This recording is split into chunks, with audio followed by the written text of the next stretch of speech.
Ooh, that's just a little bit too loud. So maybe go back down to 87. AJ, really? Evil. I'm so sorry you got boned on your Xbox purchase earlier, man. Dude, that was such You ran crap. afoul of literally everything. That's such crap. I had everything done. I even have the required permissions from said vendor that you have to contract through. Yeah. And so I'm confused. So you're doing a payment plan or like a lease? well, What? that's all there is the payment plan. You're kidding me. Yeah, I mean that's all that they had. You can't buy it outright at the moment because all of them want Oh that my extra God, money that is- to say, "Hey, let's have you pay us $800 instead of that, sweet 500." Here I am thinking that the Jesus stream Christ, was well- the board, and it's not. I'll admit I haven't heard about the PlayStation about Sony having to do anything like that, but I would not be surprised if they start doing that with the disc drive free models, because those run $75 cheaper. So. Well, there was no benefit for them there. They don't have like what Xbox has, where it's you get Game Pass, you get Live, you get everything, all in one. Which Game Pass now is EA Pass because EA failed epically and got bought out by Xbox because they're like, yeah, you're not adding value. We're buying you. Well, let's see what happens with EA now. Nothing, because they're a shit company and. Oi, oi, oi, we're Oh, streaming. no. I mean, will they suck less? The last thing I need is one of the games that I played to be like, hey, copyright strike your entire channel. I will be honest, I did But play. that'd be. I played Anthem. Okay. That's I will be BioWare. honest. I'm still rooting for them. I want them to get to where No. they want to be. They closed Anthem.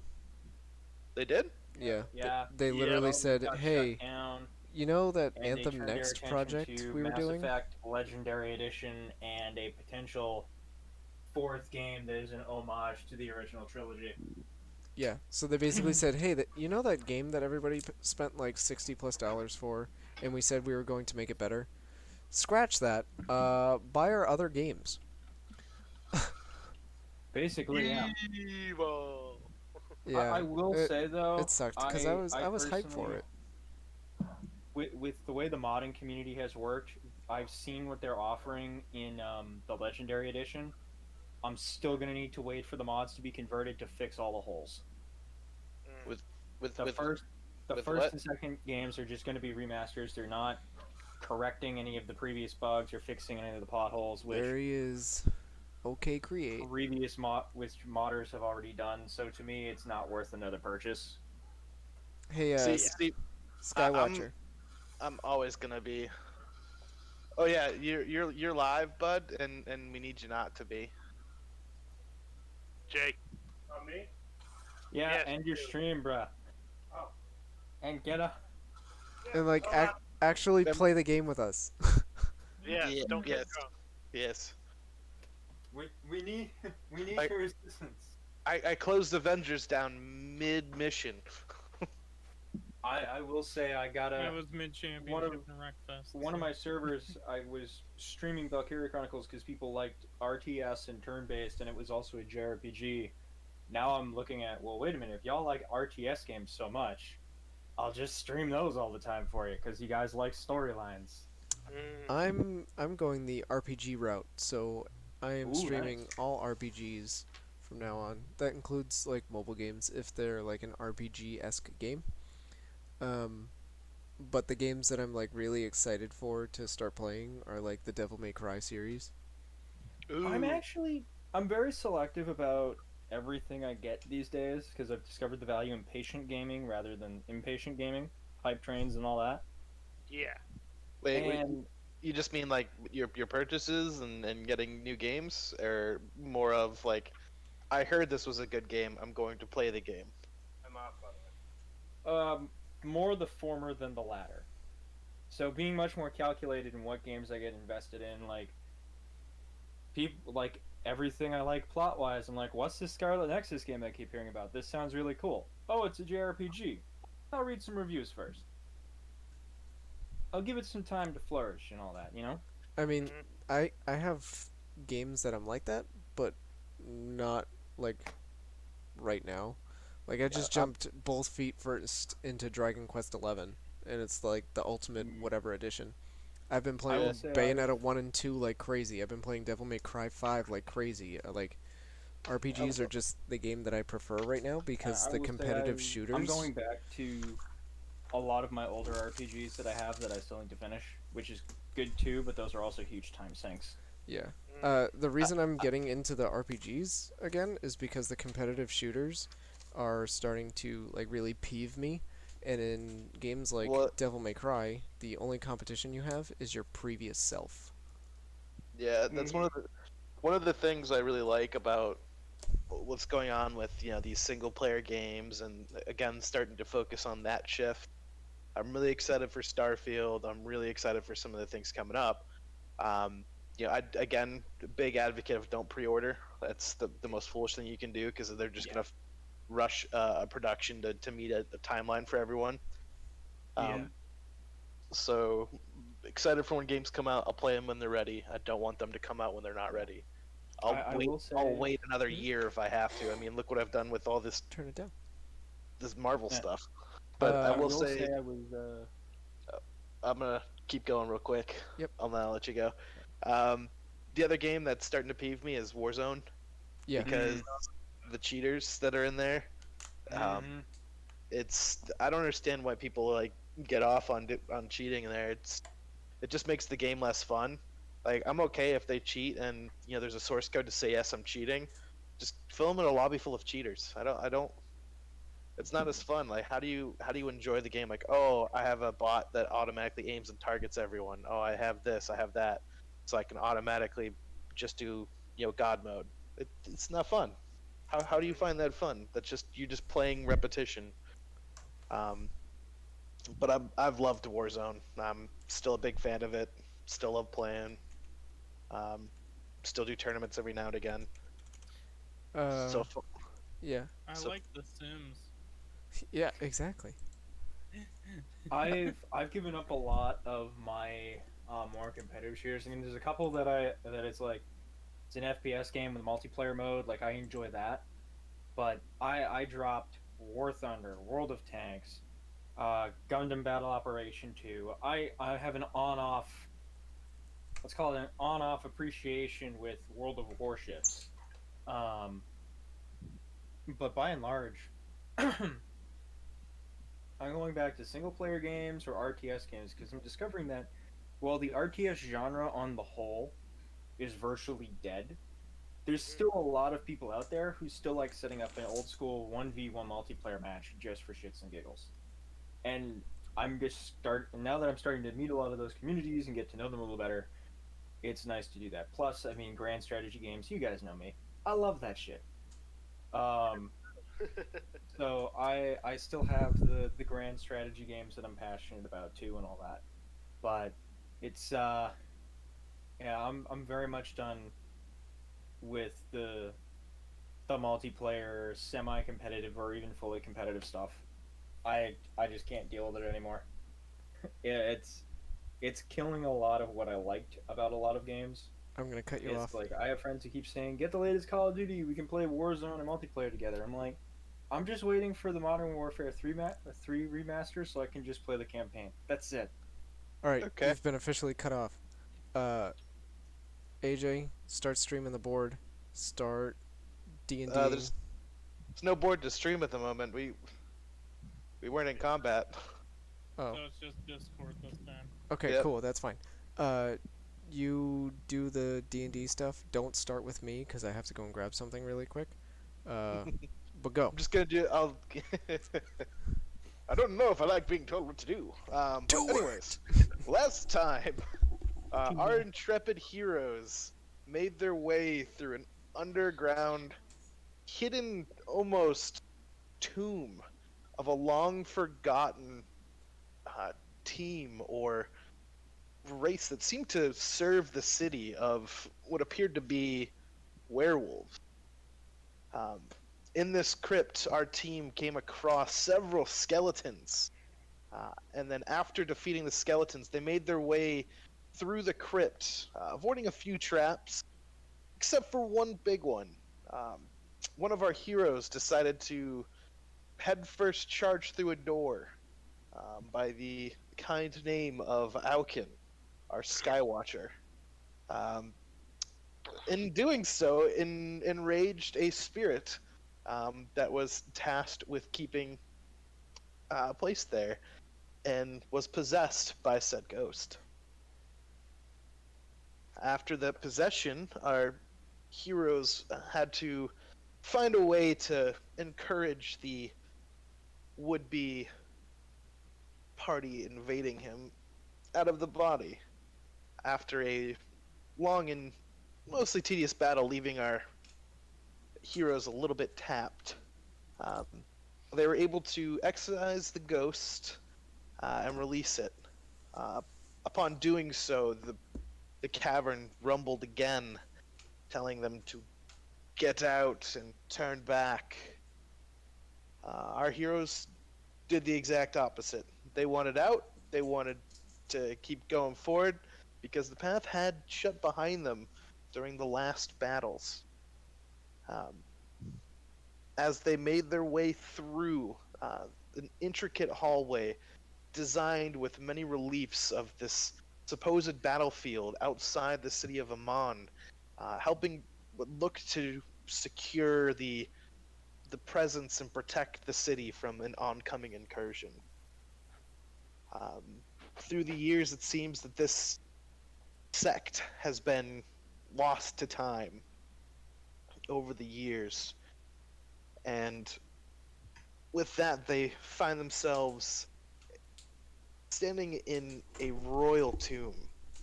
This is a lot different than the shelved, crypt-like bodies that they had seen before. Here is a platform with a chained-up sarcophagus. Our heroes noticed the chains were broken, and again, they heard a cacophonous noise. Get out! At this time, our heroes decided to make haste and do exactly what it said. They pushed forward and found the other end of the sewers. They made their way through, found an access hatch, and left. Our heroes, having narrowly escaped a few close encounters with death, made their way back and headed to the inn to take rest. After cleaning ourselves. After a few of you guys had a bath. I had an extensive bath. Yep. Yep. So we now open the day with our heroes freshly bathed, slept, well rested. You gain the benefits of a long rest. Coming to a morning. Having breakfast. Some of you had it delivered. I'm cutting you off. Cutting me off? Yeah. What happened in our sleep while we were dreaming? Alrighty. We can't have breakfast if we haven't had our dreams yet.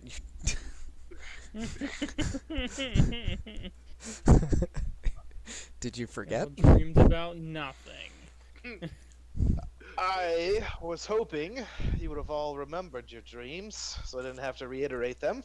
I Well, remember mine. They were very small, short snippets. as you yeah. were- I thought you were gonna elaborate more after that, because you said that's where we were gonna stop, because it was ending. And we No, were late. that was it. Oh. Oh. No messages. Okay, I hate Well, that's everything. good. Continue. I don't like seeing my dead mental again. You dreamed for all of 5 minutes. What seemed like forever Was mere minutes. Or is it the other way around? Who knows? But no, there was. Let me see. Actually, I think I ended years early. Let me go back here with the written dreams. Level. You guys are level 5, right? Yeah. Yep. Okay, level 5 dreams. Oh, we're actually level 8. I gotta catch up. Oh god. Oh no, I didn't do the math. Small correction.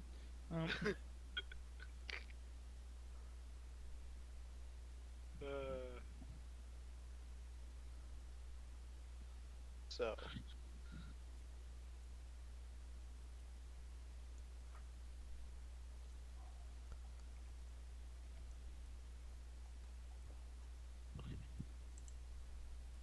I believe I cut years short, Toblin, Uh-oh. because I had only described the face. Yeah. It was and then that was it. I Yeah. didn't give you any of her speech. Okay. Yeah. That's. You good call. Good call. I thought I gave you everything, but I wanted to leave you with more. That's right. Okay. I'd go back and look at my other teammates to make sure that you didn't heck us all.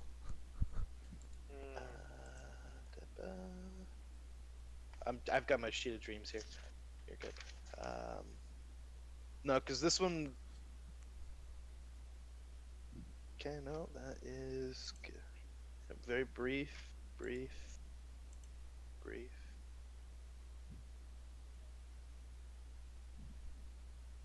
There we go. Yep, you're the only one that got.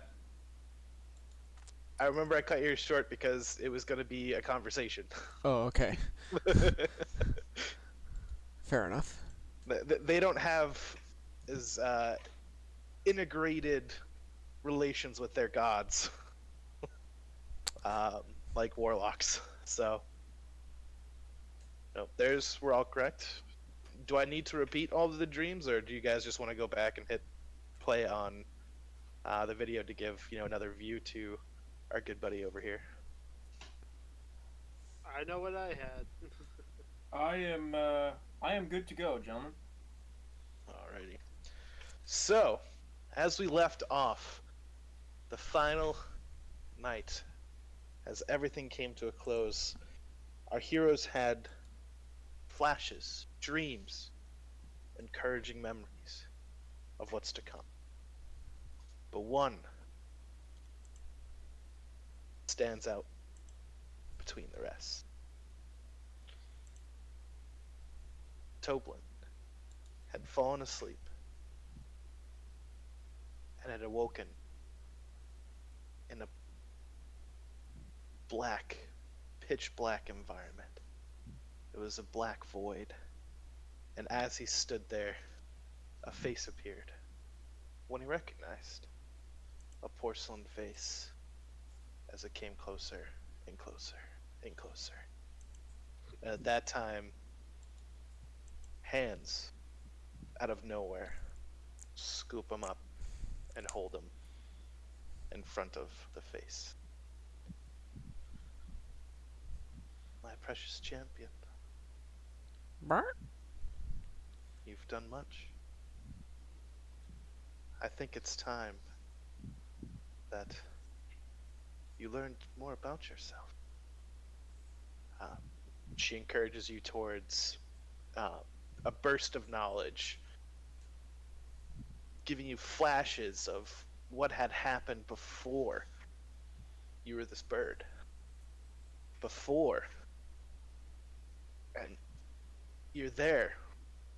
And you're not much younger than you think you are. At least at that time. You were playing out with your friends. You're smiling, laughing, having a good time. And one of them says, "Come on, Toblin, we gotta get going." And from there, your vision kind of fades in and out and shifts back into the warping energy around you. And you kind of shake your head a little bit, and you're staring at the Raven Queen again. I trust in you, Toblin, my little scar-feathered bird. I want to encourage you. I feel you're on the right path. Again, hold to my tenets. What you saw in there cannot remain. Please, take care of it, for it betrays life and death. It is an abomination. It is your duty to see fit it is taken care of. Do you say anything?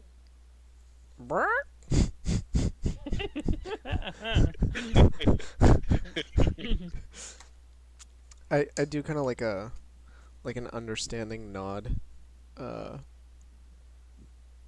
and So, what you want to say in your bird speech, go ahead and say to me, just so I can kind of get an understanding of what you mean by these squaws. that squaw was really just like a I'm confused, but I appreciate the uh assistance. I knew nothing, but now I have like this flash of like something that gives me hope.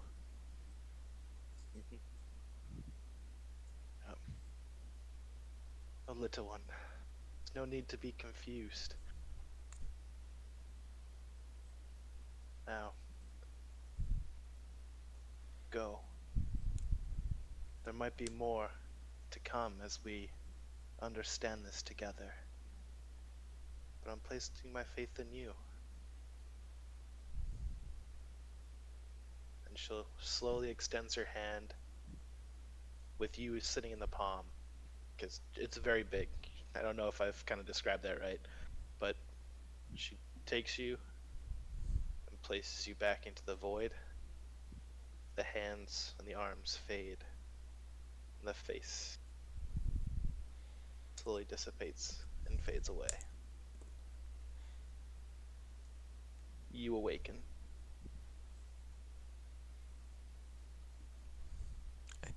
I do awaken. Good to know. Dude, how do you feel?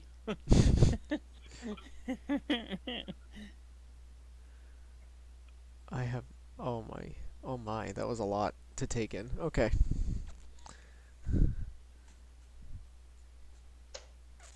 I will shimmy my way downstairs to where I'm assuming the rest of the party is eating. Good bit. Yep. So you make your way downstairs. You find your teammates, your fellow adventurers, enjoying a modest meal. After a rousing performance by your fancy bard, Norvar. The barkeep is still keeping the food and the drinks coming. Nothing super fancy, but definitely modest meals.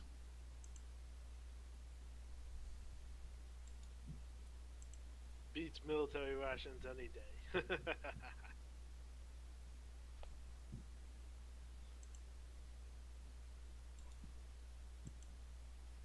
I don't really have much to say. Usually I'm like cawing and scawing and whatnot, but I'm still stunned.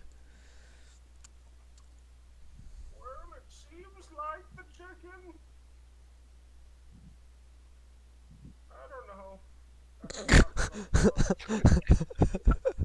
Are you trying to talk older than Oh, that's right. We gotta take him What to a temple. was? You only lost 10 years. 20. I ate 20. Was it was 25? very much. But he's only like 40 something. I'm 49, and I have a bad case of CTE.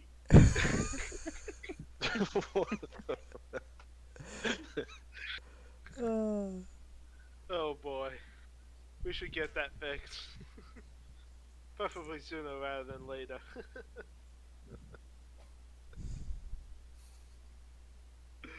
Okay. I'm good. I'm good. I'm good. I'm good. Mhm. I'm not gonna keel over laughing. That would be bad.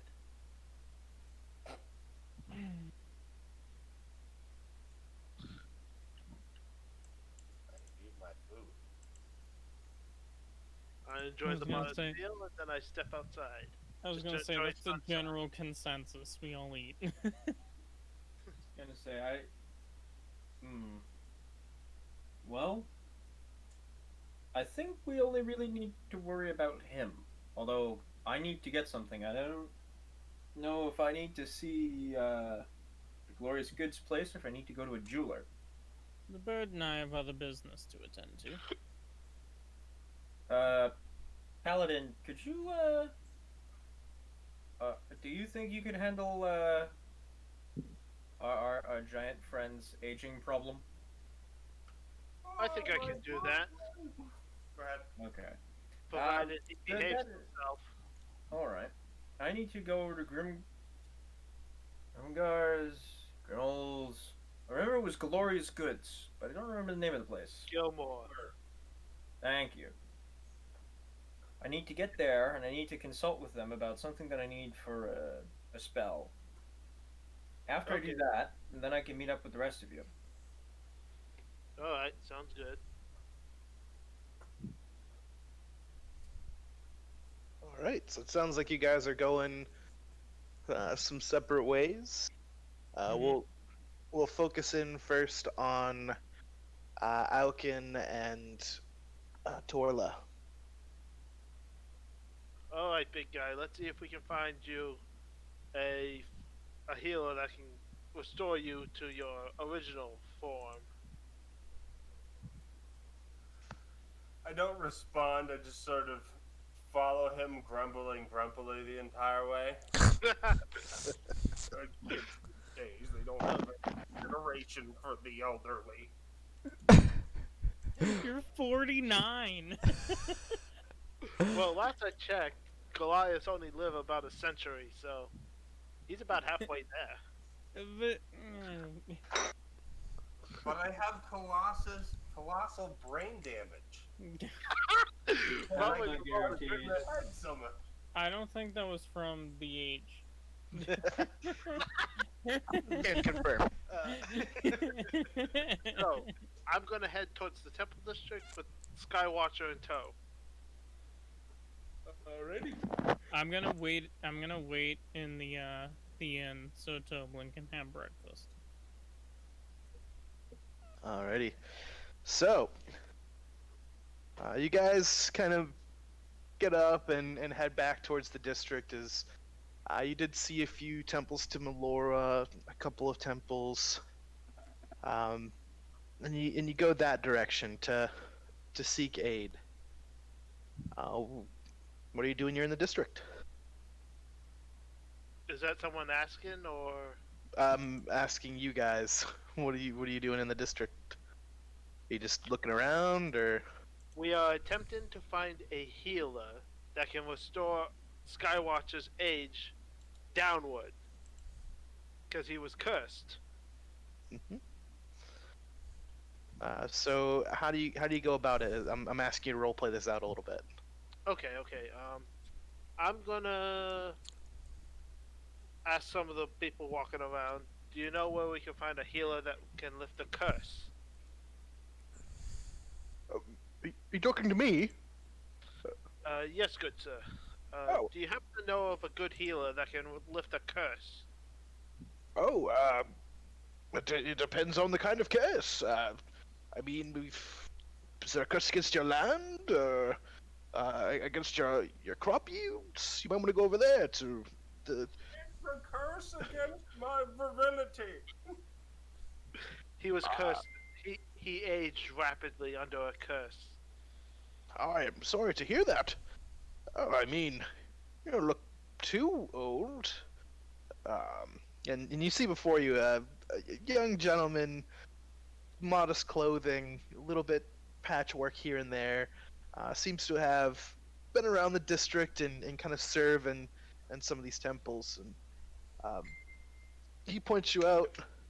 Oh, your best bet for that is probably going over to the Dawn Fathers. Um, they're known for their magical healing ways. It's over there, one of the temples on the far side. I'm more familiar with Melora myself, and you do notice on his chest, because I think your passive perception's pretty high. Not really, but continue. It's over 10, right? It's at 10. Oh, well. Did my best. Jake, what's yours? Wait, what? Passive perception. Well, I mean, if that was any hit. 9. Okay, I take it back. Yes, take it back. You ain't seen shit. You ain't. You know that scene in Spaceballs where they're combing the desert? Yes. You're the last comb. You ain't found Yeah. shit. Yeah. The tiny one. Yep. So that might be your best bet. Thank you very much, good sir. And I carry on then that direction with Skywatcher in tow. Good day. Kind of waves you goodbye, and you guys head in that direction. So it's kind of pointed out a cluster of them. You see a few different kind of temples and banners and different colors across the plates. What is your god, by the way? I think you were Stormlord. the Stormlord. Yep. So I'm a paladin of war. so you see some blue and silver colored banners in one of the temples. You do see some kind of black and a very pearlescent white, and then you have a swath of colors with blue and green and yellow, but the yellow is very pertinent in the center of the symbol. Which of the three do you want to go to? So what colors were they again? I kind of lost you there. Yep. So you have blue and silver, black, and pearlescent white. You have a banner that is multiple colored. There's kind of a sea of blues and greens kind of on the bottom side of the banner, kind of all blending in one, almost tile worked together. You'll have a centered kind of yellow crescent, kind of circled in two different colors. A deep yellow in the center, is kind of very bright, and then a slightly darker on the outside. And then you have kind of a swath of oranges and yellows and greens on the top half of the banner. I guess I'll go to the nearest one and just knock on the door.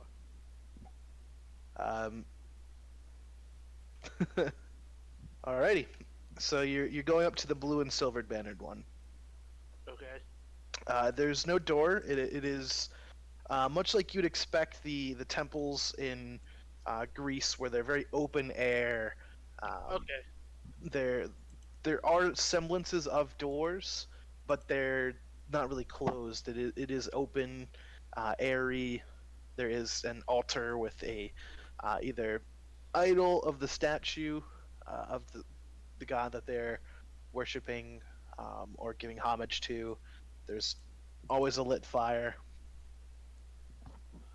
So the first one you go to, you can see a couple of guards around, a couple of what look to be knights of the temple and monks of the temple, and scrolled on their armor seems to be symbols But you go ahead and walk up there. Pardon me, good sirs, but I am rather new to this area. Do anyone happen to know the way to a healer who can specialize in curses? Oh, if you're looking for curses, eh? Are Well, you looking? healing for curses. Okay, good. I was going to say you're in the wrong business asking us. It's about to ask you a few more questions. What kind of curse befell your? Well, my large companion here, aged him, got aged by a ghost. Ah, you'll be looking for the Dawn Father. Ah, yes. Where Well, might we find the nearest temple for them? They're over there, and he points over towards the banner that has the yellow circle, kind of surrounded by the multitudes of colors in the top half, the brighter colors, and the bottom half of the darkers, the greens and the blues. That'll be them over there. Okay. You've come across the. Uh, this is the temple to the Platinum Dragon. Thank you for your time, then. Yes. Yes. So I will wish you a good day, and I'll pray for your friend's recovery. Thank you. That doesn't hurt at all. All right. So I take my leave and I go to the temple he pointed out, with All right. Skywalker in tow. Hopefully. Yep. So you head off to the appointed temple, Mhm. And you do see a few paladins, a few people giving homage. There is, instead of a traditional figure, a sculpture of almost an exploding or very beaming sun, and they're giving homage to this. All right. Okay, so I walk up to one of the paladins and I ask, "Do you happen to know of a healer that might be able to lift a curse in this Dawnfather temple?" Oh yes. Come in, child. Come in. Uh, what can we do to assist? It looks like. Oh, and you can see one of the monks that's ushering you in can take a look at Auken and just see something is wrong. Your friend, he's got a Yes, dark aura about him. yes, he was briefly possessed by a ghost, which then caused him to age apparently about a couple decades, 20 years. So we're hoping we can get this reversed and get him back to prime fighting order. The sands of time have deadened my soul. Oh, I wish I Yeah, was there to well- hear this. Yeah, so why don't we take him over here? Well, how old was he before? He only seems like he's 40. A chipper young man of 29. Interesting. I didn't. And then kind of perplexed that a Goliath is acting senile at that age. Okay, we'll do our best to take care of you right away. We'll get one of our top healers. And he kind of waves over.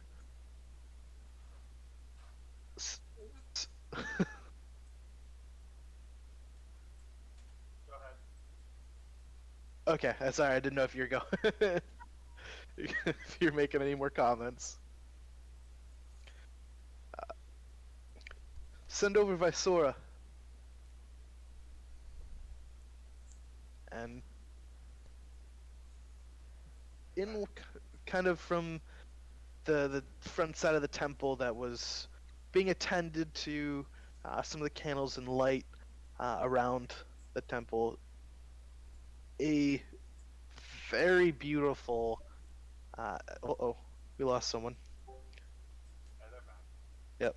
A very beautiful and illustrious elven, blonde-haired woman with silvered eyes that give an ever so hint of blue. Walks up. Yes, what seems to be the problem? You I nudge Torla and whisper, "You should ask her out, young whippersnapper." Oh my. Oh my god, you're 40 now.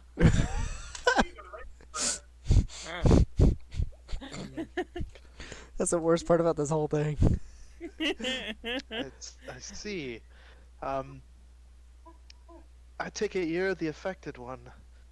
You have a very dark aura around you. And she'll kind of look over to you, Torla, who's kind of seeming to be the one talking to. Yeah, most... sorry about that. I lost my sound and I couldn't hear anything that was said for the past couple. I'm sorry to hear that. Do we need to heal you as well? No. That's a note of character. Sorry, I couldn't help it, bud. You left it wide open. Yeah. Laugh it up. I couldn't hear anything for the past couple minutes. Stupid thing.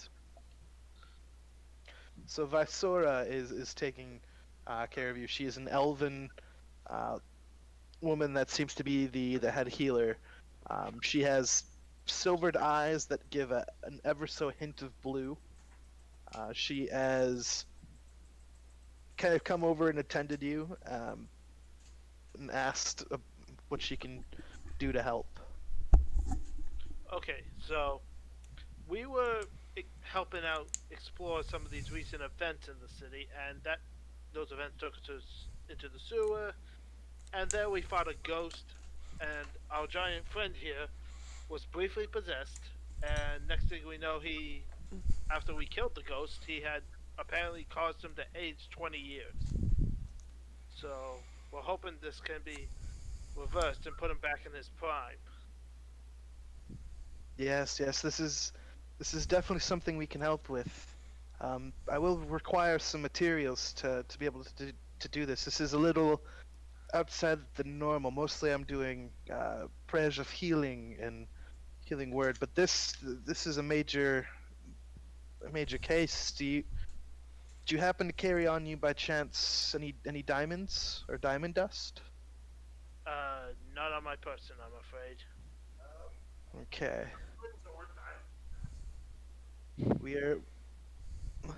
I might be able to procure some for us.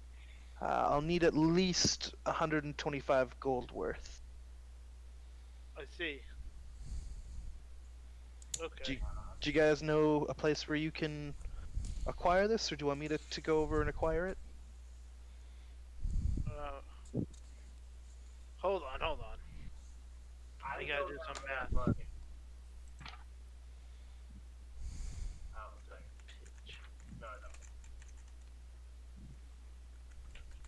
Page. Hold on, I'm trying to do some math here in my head. And it ain't working right.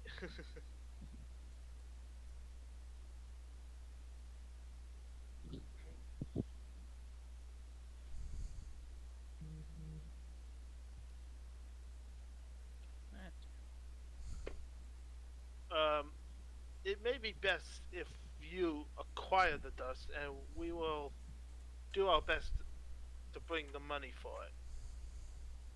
But I think. Wait.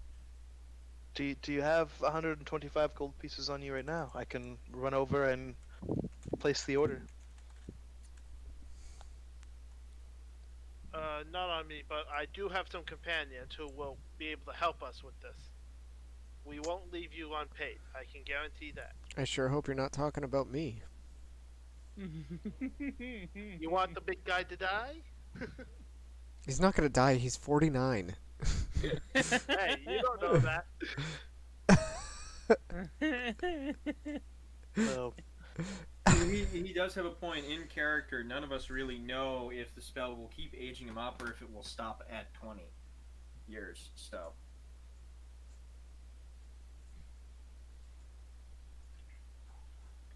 Skywatcher, do you have any gold to throw at this? I think at 49. You have 49? Yeah. Okay. And how much do you have, Torla? Well, I have 55 gold, but I also have 47 platinum. Dude. Hey, I took it from the horde with the goblins. 10 platinum is fucking 100 gold, bud. Okay, I did. That's why I was trying to figure out math. I told you guys I'm not good with it. Unless it's simple. Then it's... Times by 10, bud. Platinum's worth a lot. The only weird one is the Asilium or whatever the hell it is. Electrium. Yeah. Electrium. Asane Okay, so basically if I was to cough up 12 of those and then 5 gold pieces, it would be paid for. Yes. Alright, we'll go with that. Okay. Hold on, let me write that down first.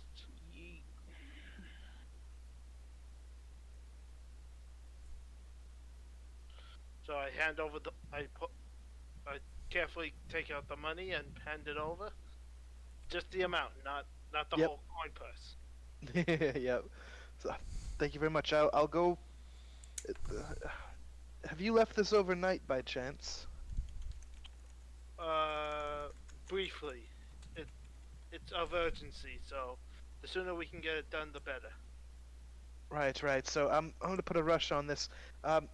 Give me a second, and you see her kind of disappear a little ways, and then as she walks around, you see her kind of trace something in the air. The symbols appear in front of her, and it vanishes in a puff of blue kind of mist and smoke. Okay. I'm having it run here momentarily. Very good. About 6 minutes go by.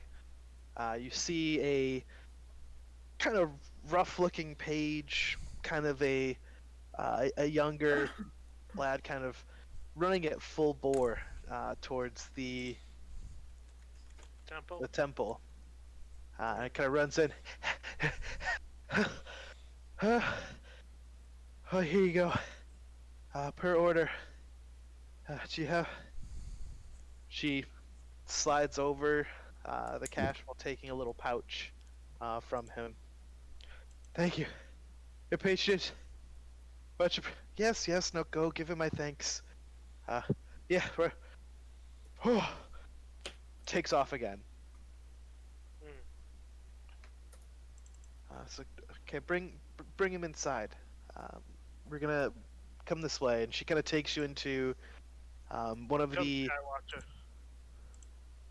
She takes you onto one of the kind of doored places where there are a couple of beds for some of the ailing sick that they're taking care of. She brings you over to a fresh bed and says, "Okay, lay him here.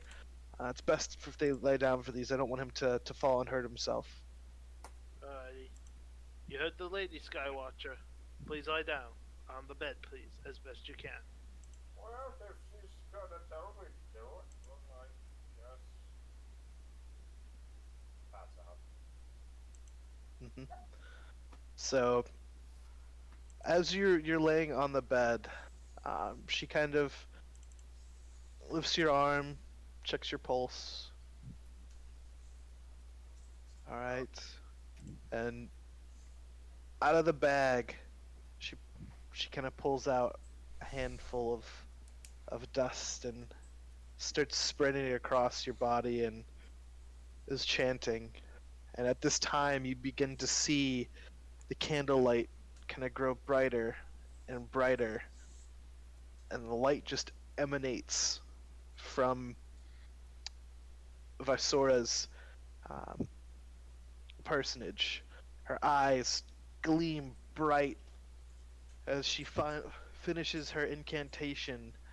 All of the light dissipates immediately from her, extends through her arm, through her hand, and passes over onto you.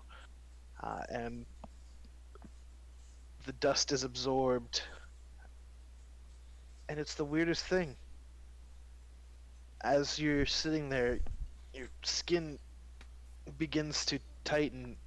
Your I'm gonna body turn this up because I can feels hear you. good. But if I start and shouting, I'm sorry. You find yourself shaking off the aging effect. You have been Thanks, honey. healed with a greater restoration. And that curse is now gone. Damn, that's unfortunate. Wow. So, Oh, yeah. alright. Welcome All back, right. guy. Your friend should be good. Thank you. very much. Thank you Thank for you your for bringing him back. thank you for bringing him here and your patronage. May the light of the Dawn Father guide you.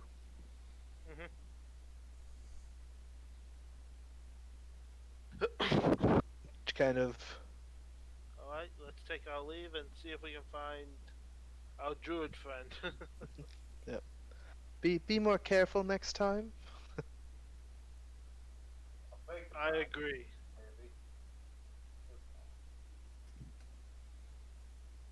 Alrighty. So we exit the Temple of the Dawnfather Yep. and head out of the district to find the druid, who I believe was at Gilmore's Glorious Goods. So we'll skip over to our good friends Norvar and Toblin. Goddamn Oh, right. So I waited for Toblin to have his breakfast. I haven't told you my name yet. I'm just saying, out of character. God damn it.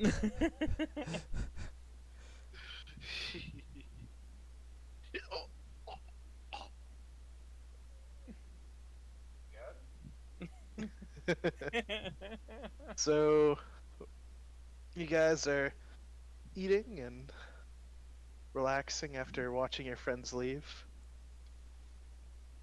What would you like to do? Up at Toblin. I'm much more quiet than normal.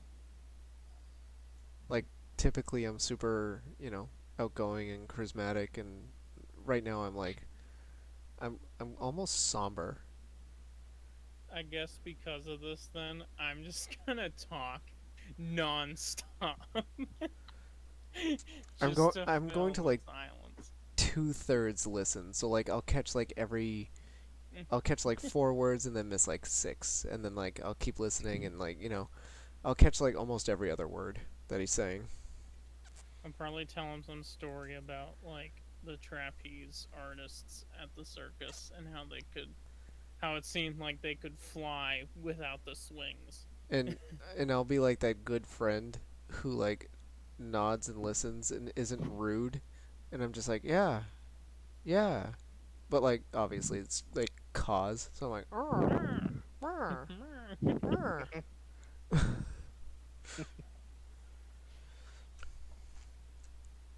Definitely. So you go about this for the next couple of minutes. You keep regaling him with stories and talking, and goes for about a solid 30 minutes.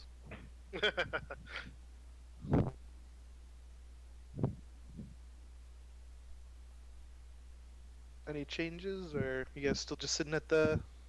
I mean, I've finished eating by now. Oh yeah. Yeah, you're done eating. Your plates have been taken away. It's already been covered thanks to your fantastic performance the other day. So I'll probably say, alright, my feathered friend, we must go back to that strange place in the city, because we are on a mission.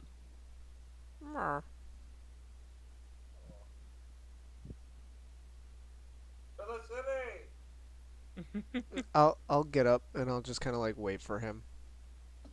So we're gonna head to the bad part of the city again. Okay, so you're going off to the. Let me see. I had all the names written down. I actually have to get the book out. I don't remember if it was a red light district or not. No, it was in the upper slums, the Debts Respite. We're not going back to this Spit, but we're going back to the slums. Okay, so you're going over to We're- to the slum side of town. Yeah, we're gonna go to a shop in the slums to see if we can get a forgery kit. Okay. That's the current motive. Alrighty. You want to see how a bard steals? This is how a bard steals. Alright, so go ahead and make an investigation check. Okay. I'm going to help him with that because I'll have the raven flying around and. That sounds like a good idea. So you get advantage. I get advantage. Or Yes. Tobin? Okay. Yes. Unnatural 20. Alrighty, not bad. So after kind of perusing around and walking through the city, it took you, a solid 20-30 minutes to get to that part of town. You had to kind of walk all the way across and go out the northern exit towards where the Death's Respite is. While you're in that area, Toblin kind of caws at you a couple of times and points a direction, and you look over and see a few buildings, and one catches your eye. It's just Billy's Odds and Ends. Billy's odds and ends. Mm-hmm. Oh, what a quaint little shop in a place like this. Yep. It's what we do. And as you walk into the door, and you see a smaller halfling, kind of sitting behind the bar, very rough looking. Kind of wart on the nose, kind of some scarring on the cheek. Looks to be even cut. One of his eyes is kind of bruised shut. And all right, so what can we do you for? Well, we're in search for a forgery kit, if you may have one. We are a fine purveyor of perfect goods. And he's kind of scouting around, looking around, and kind of keeping an eye on things. He says, right, you must have the wrong place. And he just kind of looks at you and kind of gestures you to go towards the back of the room. Yes, I guess we'll try somewhere else. We're gonna take a bit of a look around first before we leave, though. Yep. And I'm gonna head back to where he was gesturing towards. Mm-hmm. He kind of walks around and looks at the door, sees no one else is coming, kind of closes the shades and closes the door. No one else is. It's not a very popular location. Doesn't really have much customers, so able to easily close it after you get in. And what the hell are you doing? You can't just go asking for things like that. That stuff is illegal. Well, yes, I'm quite aware that it is illegal. What? Then why would you ask? Sometimes I just like to cut straight to the point. That's how you get arrested. Ah, are you new to the guild or something? In a sense. Oh my god. The people that they hire. Yes, I have what you're looking for. You're just looking for a forgery kit. That's what you wanted? Yes, that's it. Alright, let me see here. He just kind of scurries around. Damn it. Flipping things around and kind of digging around his desk. And that's not it. And you see him just kind of really reaching for something, kind of head on the desk. And you just see him kind of looking and almost biting his tongue. And he kind of clicks a button, and one of the kind of walls slides a little bit over. It's like, there we go. goes over and grabs a little kit. It's a couple of pieces of parchment, a nice little letter sealing kit, and nice pen and ink, kind of various colors, and this nice little package, no bigger than, say, 2 spell scrolls put together. So, Okay. all right. I got one of these here for you. Now, do you have a rank yet in the guild? Do you have your symbol? I don't remember if they gave me a symbol or not. They did not. Okay. I'm afraid not. Okay, so regular price it is. All right. Pardon me while I get the exact prices of what these things are. I'm trying to go through to I think it's under party kit, right? That's your class. Equipment.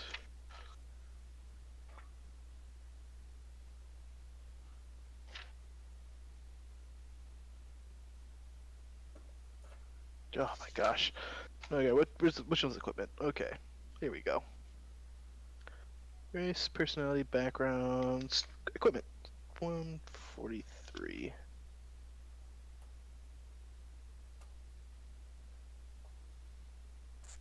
While he's trying to like rummage around and remember what the price is, I'm like looking around at all the stuff on the walls. And every so often, I'm scawing and pecking at something. Rock.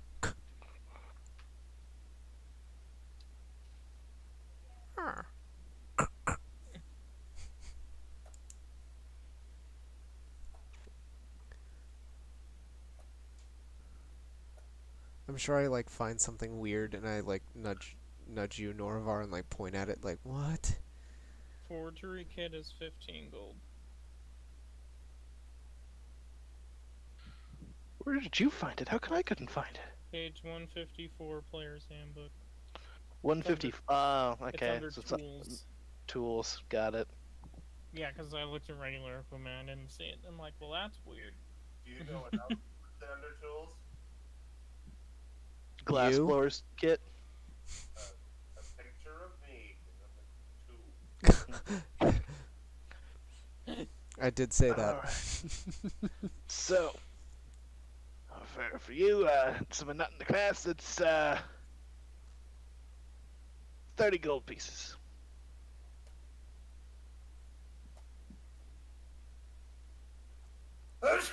Do I have a feeling like that's high? Roll a history check. Oh, well, that's not good. 11. Seems honest. Seems fair. Yeah. I'll put the, He said 30 gold? Yep. I'll put 3 platinum on the table. Oh, big spender. Thank you much. And kind of swipes the gold in, and here you go. It kind of pushes the kit forward.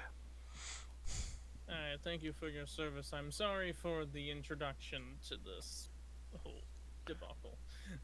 Yes, you might want to be a little bit more, what's the word, discreet, all right? All right, good. Yes, very well. May it be possible that we could use your store to use this kit?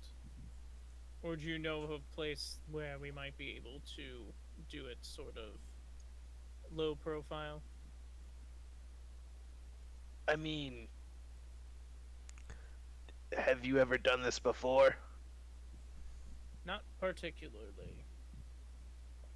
Oh, God. Fucking rookies. Just go to a room. Go somewhere private that you have. Yeah, when you were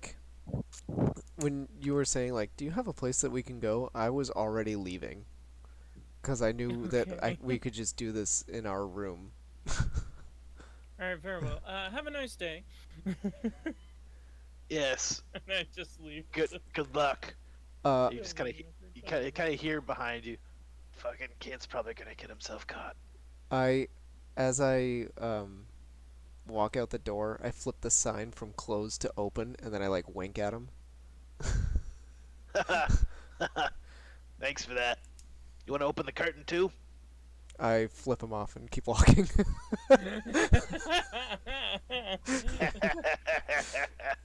Ah, fuck that guy. He walks up and opens the curtain. So yeah, I guess we're gonna go back to Das Inn. All right. You want to hide the kit first? It's in one of my feathers. It's in a bag or a pouch, something. It's not hard to conceal. It's in I my don't think feathers. something like that would be out in the open. You want a bag for this? No, I'm fine. Like, It says Billy's odds and ends on it. Yep. So, alrighty. So, while you guys are heading back, we'll kind of flip the script. Let you guys kind of suss that out. We'll go ahead and flip over to Isaac.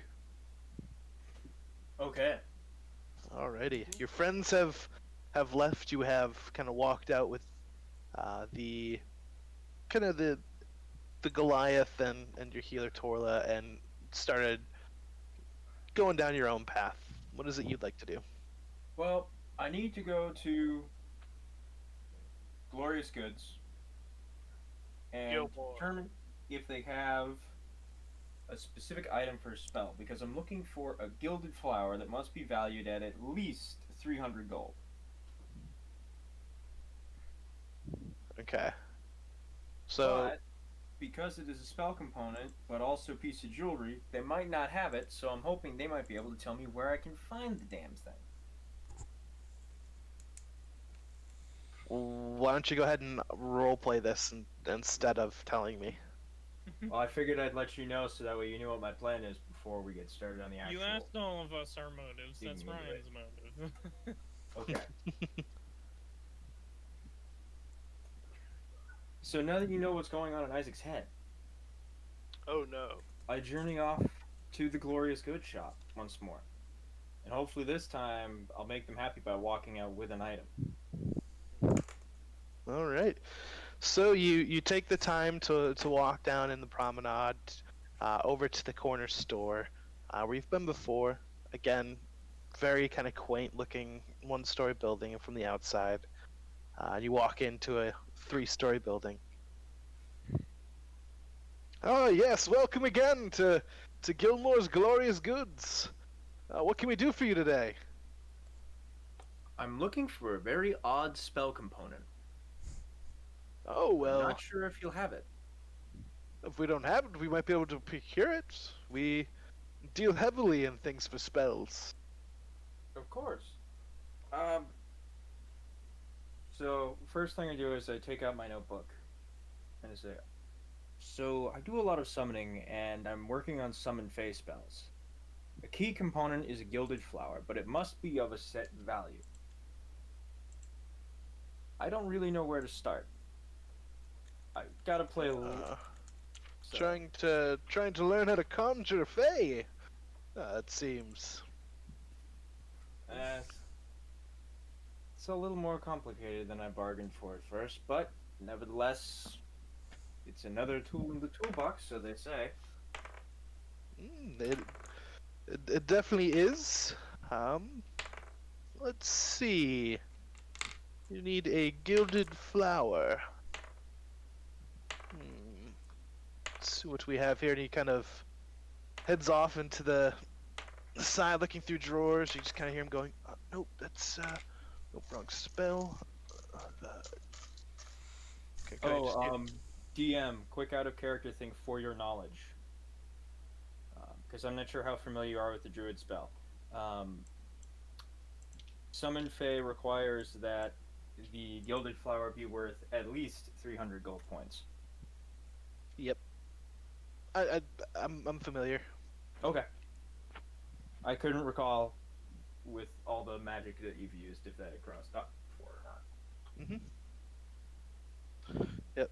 So it's kind of going through and like around. He's like, well, I think I might have one. This was placed on order. Let's see, how long has this been here? Well, this has been placed on by the college for 3 months.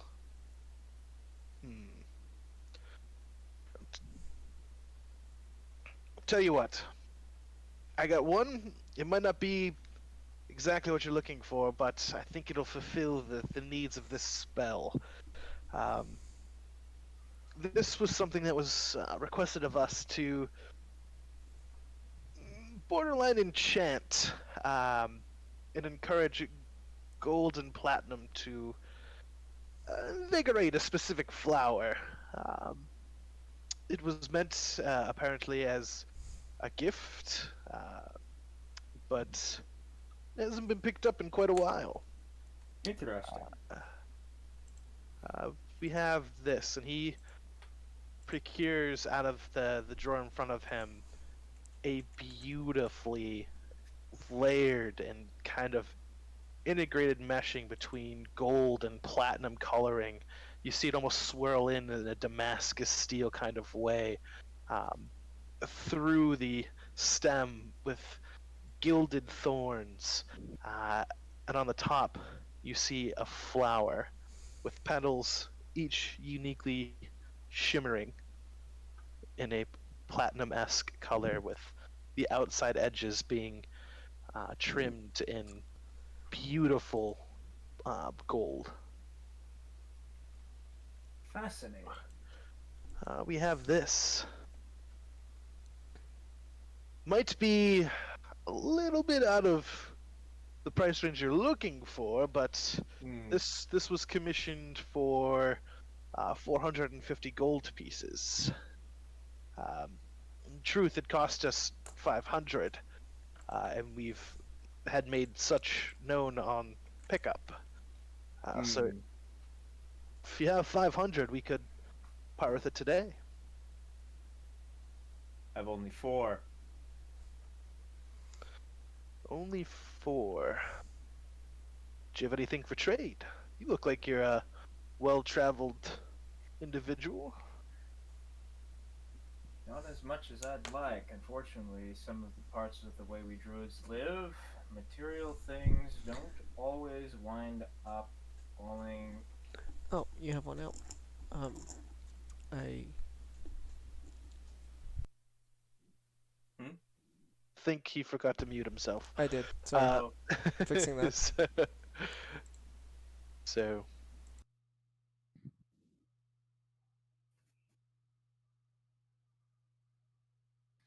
I'm just trying to think about. This is me out of character right now, guys. Please. I hope you don't mind the sidebar. Because I am thinking, because there's the Cloak of Elven Kind, which is cool, but I'm not an assassin. Or a ranger. Yeah, and we don't. Last I checked, we don't have either an assassin or a ranger in the party, or anybody who is cross-classed with either one of them. Only one class is Skywatcher, and it's a fighter sorcerer.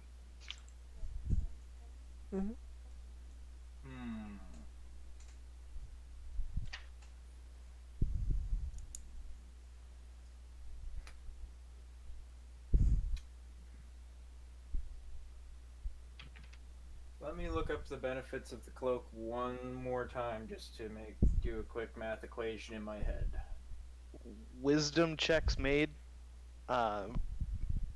for you to see have disadvantage, and you have advantage on dexterity stealth checks, so you may hide. Mm. You have to have the hood up or down, and it does require attunement. Oh. Well, then in that case, I've been walking around with this really fancy cloak through shit and mud and everything else, and I haven't been able to get the best out of it.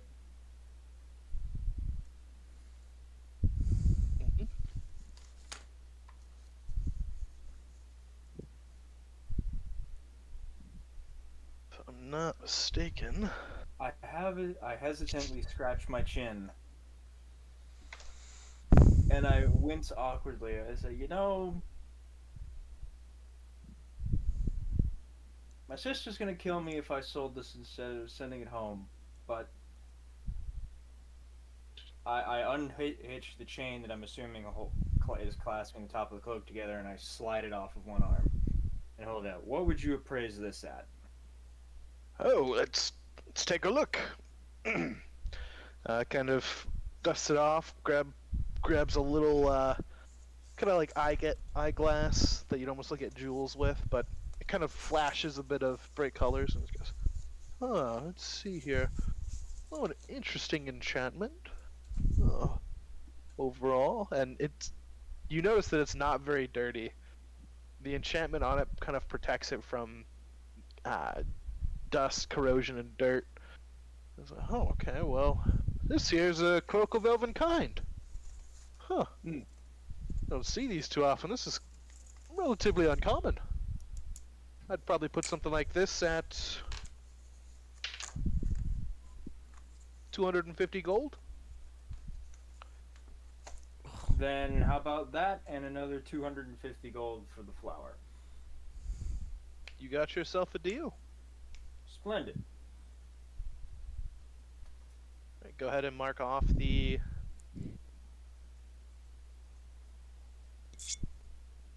Removing the cloak. Alright. See. 100. Wah, wah, wah. Okay. Including the 5 gold spent in the night, plus that, minus that. 154 gold pieces. Okay then. Oh, bother. There was something else I wanted to ask these guys, and I just blanked on it. Jewelry store. Well, no, I have the jeweled item at this point. Gilded. Gilded. Gilded, thank you. I have the gilded item.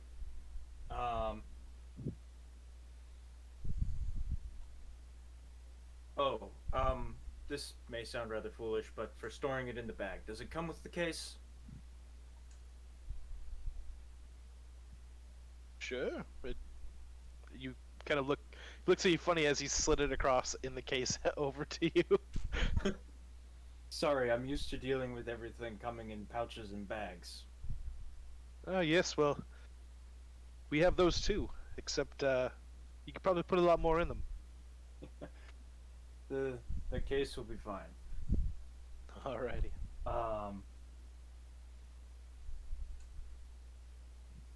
Say, you wouldn't happen to know if there's anyone else in this town who might have some other, how should I put it? Magical enhancing items? Clothing more so than unique items, if you catch my drift. You're looking for enchanted clothing?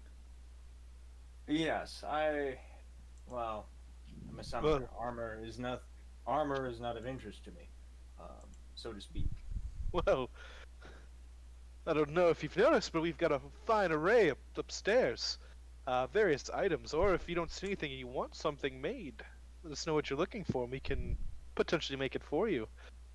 We tend to be some of the few shops that provide capabilities to not only sell, but to create. Out of character question for DM. Yep. If I were to do this, would you permit outside of game research for me to do to then come back to this subject matter of this character, would you prefer that I RP it? Prefer you would RP it and kind of Okay. know around what you'd want and see if you can't figure something out with said conjurer. Because if it's not what your character would know, then your character wouldn't know it. Right, right. Well, would you happen to have anything that would, I don't know, enhance one's ability to cast spells? We've run into a couple of tricky situations, my companions and I, where there's a certain point when you snap your fingers and the magic fizzles out. Ah, I think I have an idea. Are you running out of spell slots, or are you looking to enhance the capability to maybe use an item to cast more? The latter more so than the former. I am still very new to much of my training, and I know I have a great distance to learn. But I am looking for something to, let's say, regain the ability to cast in combat after you get to a certain point. Well, you're kind of playing in the life of a caster. We really only have enough spells to cover ourselves for most of what we know. But if you're looking to enhance and maybe cast more, we might have a few things of interest. So, Perhaps we could take a look. So we have 1 second. Let me see if we still have a few in stock. Well, so he kind of runs around and opens up a couple of drawers, and you can kind of hear him. Nope, that's not the one. It's definitely not it. But who left a sandwich in here? Oh, fools. Okay, well, just flip around and well, unfortunately, looks like we're out of our Ioun stones. We had a few of those come in a while back, but we could potentially make you a ring of spell storing. Oh? This, depending on how fancy you want it, could potentially hold a bit of extra spells. You kind of put the enchantment and magic into it, and it'll allow you to store a few spells. Interesting. You can, it's depending on, let's see, the rarity or the intensity that we put into it. We could probably get it to an extra 5 levels of spell slots. Really? But right now the only thing we have in stock is probably something. Let's see.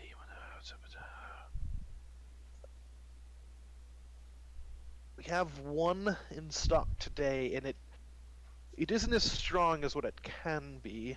This one is a ring of minor spell storing. It only allows for 3 levels.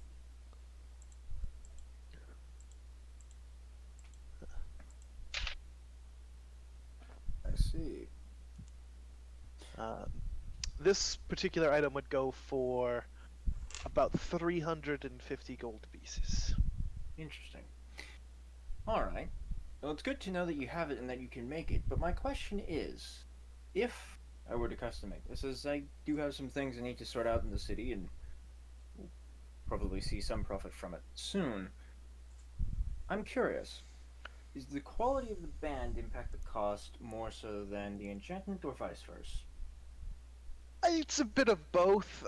Some metals take to spells a little easier, but most of the cost does come from really our time and effort weaving the enchantment to take hold into these items. Alright. Well, I will look forward to speaking with you and your company again about those rings. But for now, I think I shall just have to take the gilded flower and call it a day. Unfortunately, I've only got about 100 gold left, so... Okay. Well, if it's something you want to commission, we do require a 50 gold deposit, and then a final payment upon arrival if it is something you're looking at. Of course. But if you're looking at potentially purchasing one of these, what we have today, come back when you have a little bit more gold. If it's still here. Will. And if I might ask, if I were to commission a piece, again, varying of course on that. First question, what types of metals would you consider, let's say, the best 2 or 3 for attaching a spell? Well, it's all part of the cost. It would come down to what spell you would want and what kind of timeline you're hoping to get it, and that's how we would base our cost and find the right material to create that for you. But the most common for higher levels are typically in the platinum range. Very well. All right. But most metals tend to take it pretty well. Everything above iron, that is. Very well then. Well, thank you very much for your time, sir. I greatly appreciate it. Yes. Well, do come back. Commission a good or two. But it was a pleasure thank doing you. business with you. So I take the gilded flower and I put it in my... I don't know if you'd call it a pouch or backpack or... Satchel. It's a travel sack. Travel sack, thank you. I bid him farewell and I leave the store. It's a satchel. I It's not a said man purse, it's a satchel. Indiana Jones had one. yes. Yeah. So, you go ahead and leave the shop and have your item. Alright. That is everything there. Is there anything else you'd like to do? Would you...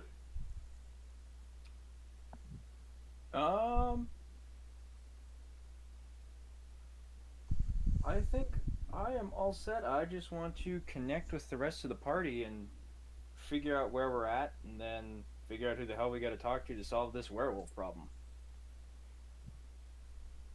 To the library. So, you try and meet up with your friends. It didn't take you too long, and took you maybe 5-ish minutes to get your piece done, as Gilmore's Glorious Goods was in the district you were in. Didn't take too long to get there. A few minutes of conversation, you start heading off towards the Temple District to see if you can't catch up with your friends. In that time, we're gonna flip back to Norvar and Toblin. What is it you guys would like to do now that you've made your way back? I'm assuming heading towards the inn.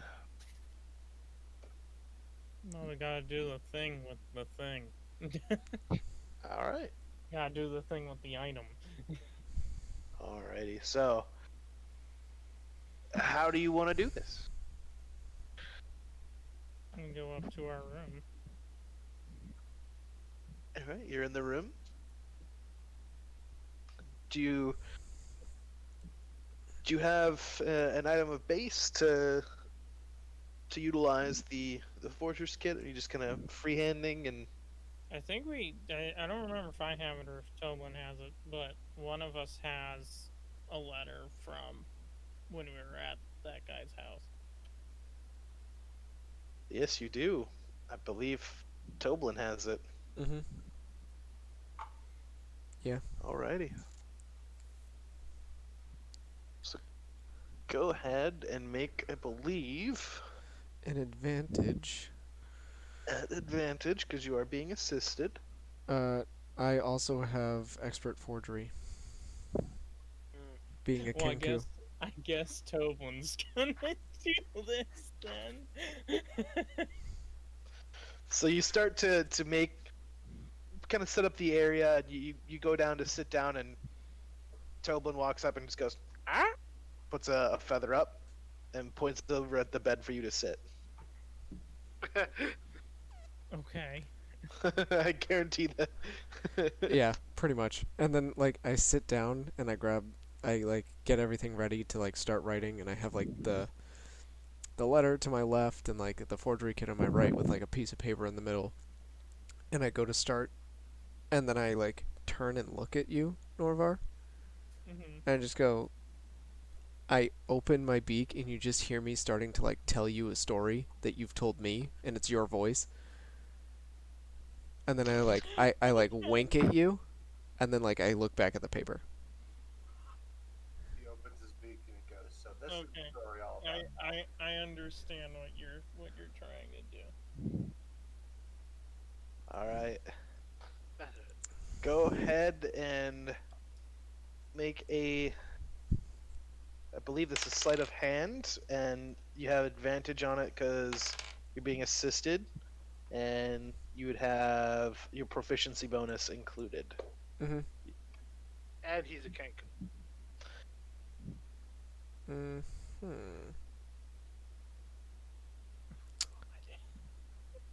Did you want to give me bardic inspiration or no? Yes, I'll give you bardic inspiration. Okay.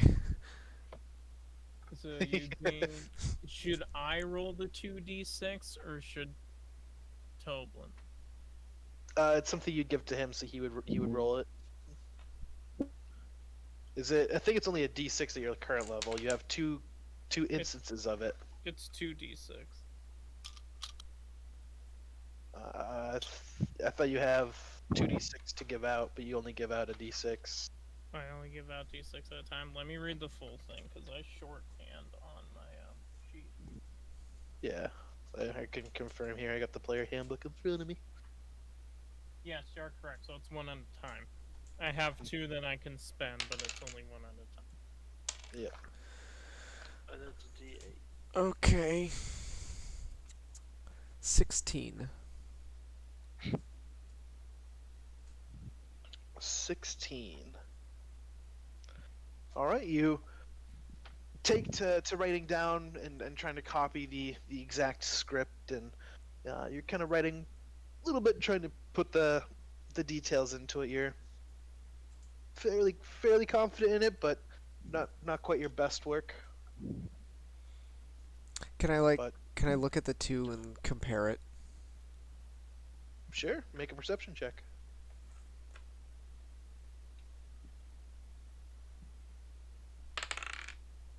$13. All right. So based on the roll, they look mostly similar. There's a couple of differences, but overall, it looks like it could be from the same author. Okay. I also think with how frantic that guy's assistant is, I think the little imperfections don't really matter. Well, this But is it's up to you. this is like half in character, half out. You know that we're giving it to the glorious goods person, not the frantic person. No, you have to give it to the frantic person because he needs to transfer the money to Gilmore's Glorious Goods so we can pick up the ring. Oh, good call. If there's anything my ADD brain, both mine and Norvar's, remembers, it's that. Okay. Terrible. So I like turn and show you and like hold them both up and like look at you puzzled. Like if it was good or not. Should I make a perception check? Sure. Okay. Oh, by the way, your bardic inspiration is a D8 at 5th level. Can I re-roll Oh, that? it went up? Yep. What? Fucking same number. I hate this. I'm going to change that. Wait, so is it 2d8? It is. Let's see. You got. It just says D8. But you have That's two it. instances, so I have yes. 2 instances. Yeah. I don't see where it says it on this little sheet. It's in the first paragraph, I think.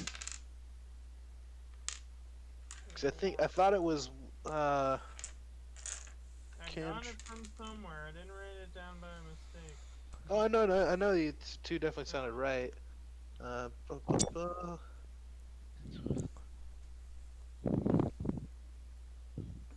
Bardic Inspiration.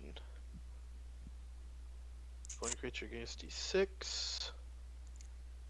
A creature can only have one inspiration at a time.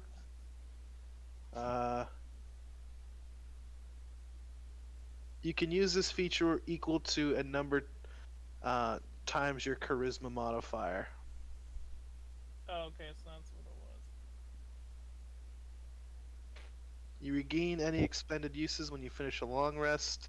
And your die changes at certain class levels. 8 at 5th, 10 at 10th, and 12 at 15th and above.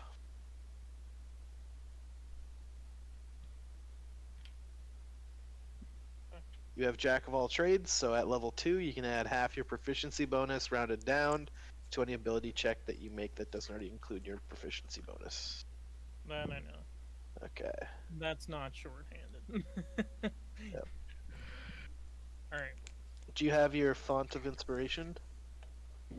yes. Okay. Yep, I do. So are you taking a look at the writing? Yes, I did. I rolled a 3. Oof. Looks fucking perfect. Oh, looks great to me. I don't even know which one's the original. Good job. Alrighty. It was like holding on a 20, and then it like fell over to a 2. Terrific. Alrighty. So, at this point, everything looks to be in order. It looks perfect. I do my best to, clean up to make it look like we didn't just forge a letter in our room in case somebody comes to clean it. Yeah. In the forgery kit, is there an envelope or anything? Yes, there are envelopes. Okay, because I think it's best to put the letter in an envelope and Yeah. not just hand him an open letter. Just like, hey, we found this. So what does the letter say? Do you want like exact words? You can give me a generality. But So He was butler. so it, however it was, addressed on the first letter, like dear and then whatever his name was, or like dear however he set it up, and then it says, I had some unfinished business in Gilmore's Glorious Goods. There was a package that I meant to pick up, however I only paid for half of it. The other half is sitting in the bank waiting to be used. Please forward those funds so that it can be picked up. I have the bare knuckle couriers getting it for me. It will be returned to the house.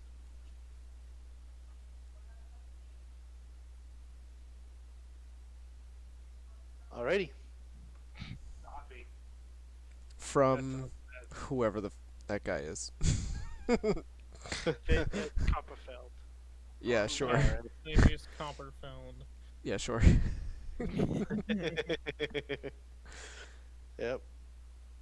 So you take it, you seal it. Make an investigation on the original letter real quick. Me? Both of Yeah. us? Yep, both of you.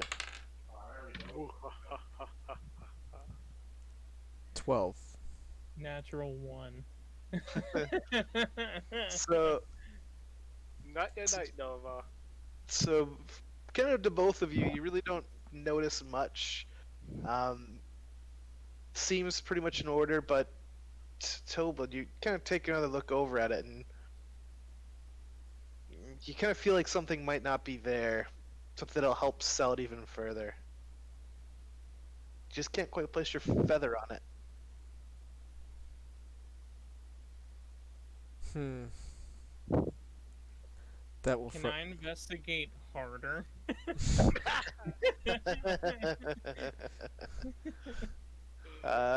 You're more than welcome to. The DC just goes up. He shakes his head and slaps his forehead. Oh my god, that's so much better. What was it? Investigation 23. Yep, that's better. From literally dust getting caught in your eye, and you're like, I can't see. To I know everything. Yeah, but magnifying so lenses. this is a great roll.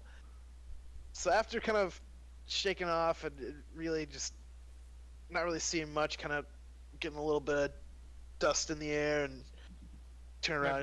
My brain was taking a journey when I was looking at it.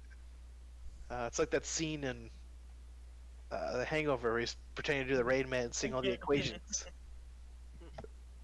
You're able to then notice that there is remnants of what looks to be wax on the back of the letter, of the original letter. It seems this was sealed with wax before. Much like the first letter had a seal from what looked to be a signet ring on the bottom of the letter. It also looked as if there was one sealing the envelope it was in. In your forge kit, you do have the tools to make a false stamp for the signet. Mm-hmm. You've already used it once in creating the fake seal. You remember to put the finishing touches and seal the letter with it as well. Good. Okay. Good All eyes, thanks to buddy. you rolling over a 20. Good eyes, buddy. Okay. Alright, so then I guess we're gonna make sure again that everything's cleaned up and that we never had a forgery kit in the first place. Oh, but I still Let's see. totally have it. It's still in my pocket. No, but we're gonna make it look like we never had it. Yeah, it's very easy to clean up. It's mostly just putting the parchment away, putting away the signet ring forger, and kind of putting away the extra measuring glasses, kind of little things to kind of really get close detail on the penmanship. But no, you're able to put it away. And then after we do that, we are going to head back to the Cloud Top District to Copperfield's house. All right. So we'll hold off on that for a minute as we join back to the other part of the team. So you guys are on your way to the Cloud Top, and we'll join up with the other half of our party. So after buying your interesting flower, the Gilded Rose, you head towards the the Temple District in search of your friends. Upon getting into the Cloud Top, you actually bump into them starting to head back towards Gilmore's. They're actually walking on the same path. Druid. And everybody's here, yes? I think we might have lost The bird and the bard. Torla for a minute. Well, I just hold up the box that everything came in, and I say, I'd like to say I did what I needed to do. Excellent. And our giant friend is back to his regular age Well with his done, regular Bard. enthusiasm. Excellent. The horseman has his thingy. Yes, something that'll give us a lot of fun. And then I drop it back in the bag because it's just like, I don't need Toblin trying to swipe it. But it can be untrustworthy at times. Why would you say that just now? Well, bear in mind, this is me out of character, speaking in my own mind, without Toblin here. Therefore, Well, that's the funny the thing. knowledge cannot be used. That's the funny thing because now that you've said it, I totally forgot that I like shiny things. And then you were just like, "Oh, hey, it's real shiny." And I was like, "Oh yeah. I like shiny things." But regardless of that fact, you don't know what it is, and you probably I'm not even won't. there. Not even there. Let's just say I'll be more interested in Toblin's reactions to what it's used for.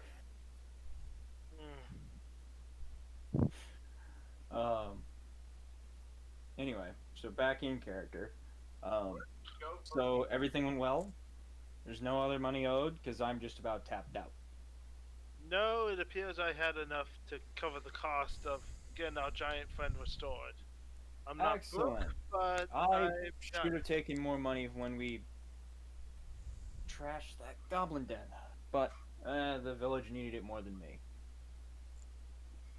Yeah, well, sometimes we soldiers love to plunder stuff that doesn't belong to us, but at the same time, you gotta live a little frugally.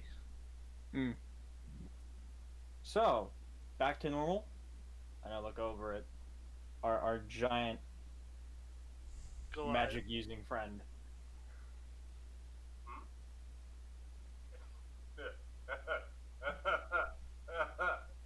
Normal. I'll take that as a yes. I've experienced the pain of 1,000 deaths.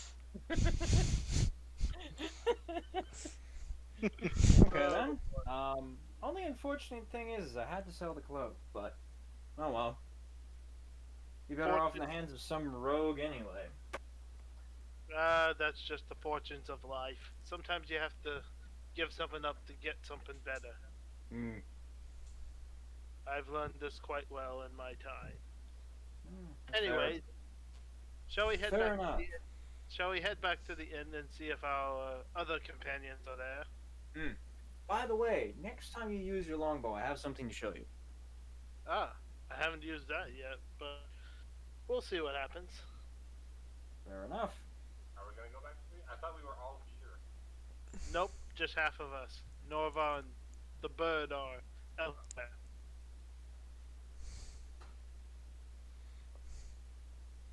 Alright. What would you guys like to do? So we go back to the tavern? Or we can go to the place with the butler.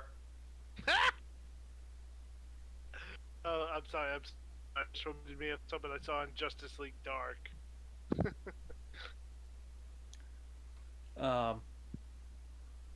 You guys want to? Maybe you have a couple of things you guys can do. You guys do remember seeing, quite the depictions of battles and history Yes. in the reliefs. Let's find a library. Yeah, we also need to follow up with that guard. What's the term that some people use? Pussy. What was the term that you could use to describe his reaction when we told him that the sarcophagus was open? Shite himself? Oh. I think so. I don't remember. I was just glad to be out of the sewers. Oh, fair enough. Well then, we might as well go to the library and see what we can find out. We should definitely follow up with the guards, though. Yes, that would make sense. Lead the way. Come on, Domino's. To the library. Thank you, Jake. So you guys are looking for a library. Why don't you guys go ahead and make an investigation check? Ow. That hurt. Let's. I got a 12. 16. 3.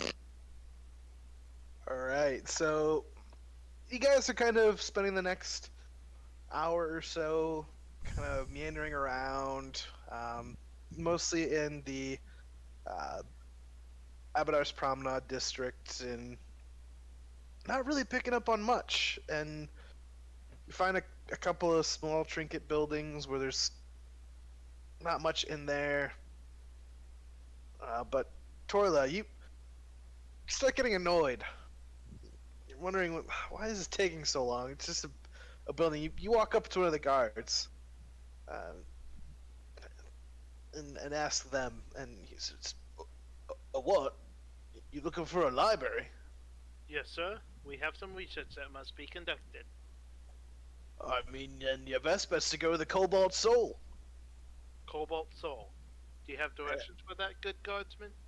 Yes. You're gonna head over to the Temple District, and the far back corner, you'll see a relatively large building, a bunch of monks wearing blue. You're gonna want to go there. I thank you, good sir. Which Have way a are we wonderful going? day. You as well. We are heading to the Temple District to a place called the Cobalt Soul, Master Druid. Look for some monks wearing blue robes. Alright then, let us carry on. Alright. So we head to the Temple District in search of the Cobalt Soul. We're looking for monks wearing the color yellow, right? Blue. That Giant was a character, by the way. My intelligence is like 3. Just don't burn the building down. I mean it. I can't even cast fire spells. Good answer. Alrighty, so you spend the next 20-30 minutes heading that direction. You get into the Temple District, you pass the same banners as you saw before, the blue and silver, the black and white, and the multicolored with now, after kind of thinking about it as a sun crested in the middle. Mm-hmm. And you make your way to the back, where a few kind of clustered buildings here and there, but against the wall on the far side, a huge building, much bigger than you'd expect for a temple. And this one definitely is more of what you would see as a traditional building. Closed doors, stained glass, more of a post-Gothic building.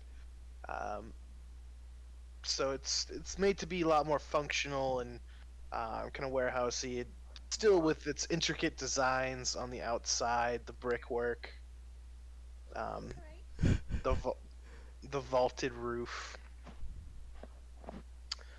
With that, you do see it does have its own courtyard. It does contain a bit of almost a training area in the back end that seems to be where some of the monks like to, spar and kind of brush up on some of their skills, as well as do their learning and understanding discipline. Alrighty. I head towards the giant building.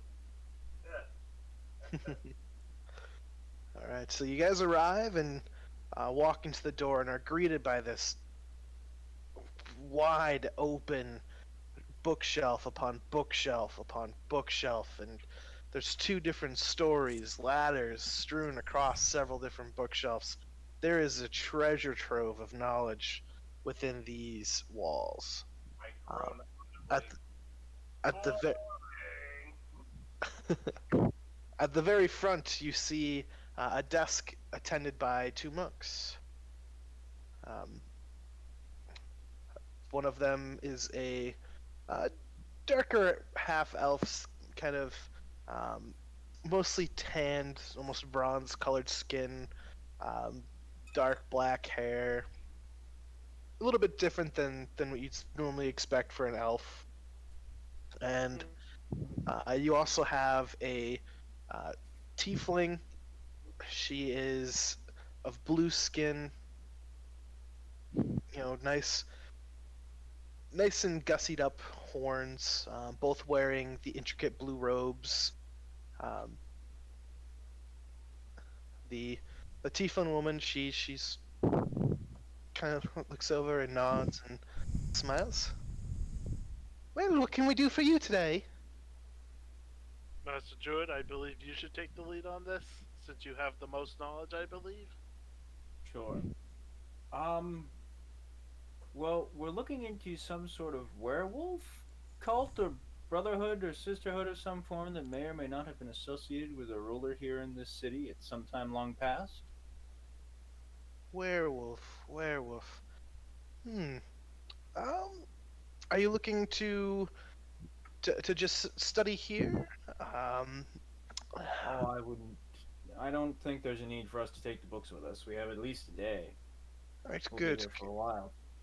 Good. So let's do some searching. We'll take that over there. It's now. Well, we don't require anything for us to let you read and copy the book here. We do ask for some donations for our time and management of this vast library to keep the knowledge coming. Would you be willing to donate 5 gold to the cause? Certainly. Oh, much appreciated. I assume you slide her 5 gold? Yes. Thanks. So he opens the drawer and puts it in. It's like, let us get one of our attendants to assist you with this research. Lorelei, come here. And one of the attendants that's kind of just out of view walks around. Again, blue robes, seeming to be a little bit more fancy than some of the others. It has some extra banding and kind of layer work, for lack of ways to describe it. This is one of our archivists. She'll be able to help locate and find a few different things that might be of importance to you. Laura, they're looking at histories of werewolves and any links to Amon. Do you think you can find us some knowledge for that? Yeah. Some knowledge off of you. Yes, why, of course. Should easily be able to find that. She gracefully leads you over to a corner table. Three chairs are provided, and asks for you guys to remain there while she goes and searches for volumes. I look over at the paladin. You're the religious one. Do all monks and clerics tend to float around? My order was always a bit martial, but some orders do tend to give themselves to religion. And some tend to go for magic. You find all sorts, especially in the cities. I mean, I know that the Sable Knight Crusaders were always about fighting the good fight and making magic wasn't destroying everything. I think I'll stick to honoring the spirits. As you wish. Naive as that sounds, sometimes I find it to be a little simpler. Yeah, being a soldier, you find that sometimes the simple things are easier to follow. You go into complication and you're just gone.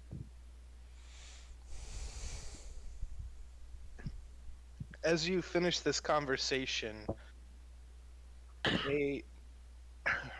Lorelei comes back and has 3 tomes. One is about a solid 5 inches in thickness, and she puts it down in front of you on the table. This here is the sparse history of the Vysora era. There was mention of factions used in times past to protect the city. I think you might be able to find something in here. This here is a brief history of werewolves. In this here, and that book's only about 2 inches thick. The Oh, last book she pulls out. Um, this one I don't know how much help it's going to be, but I figured it was worthwhile to bring up, and this is a list here that goes through the various happenings in the Desoir era and kind of the major alliances. So it kind of goes through a few of the things, and it's mostly town notes, but you might find something, and she slams down a book that's 10 inches thick. Oh God. Alrighty. Thank you. You've given us a bit to start. Thank you very much. I'll have all of you pick a book and roll an investigation check. So, what are the titles again? A Brief History of Werewolves is the 2-inch book.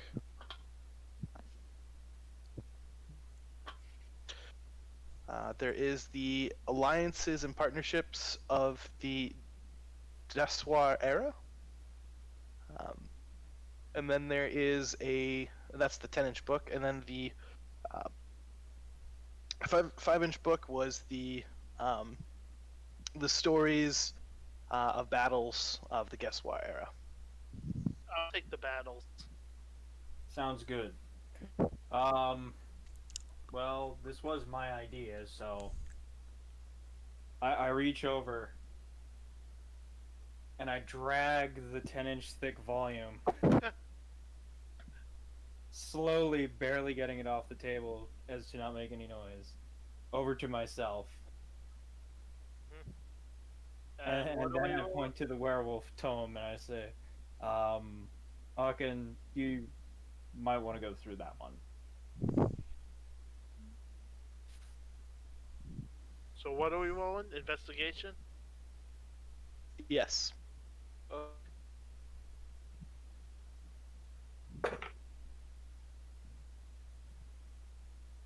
Okay. I got a 14. Wait, did we lose Hawken? No, I'm here. Oh, okay. What am I rolling? Intelligence check. I've been in great pain. So Investigation, not intelligence. Investigation, sorry. Wow.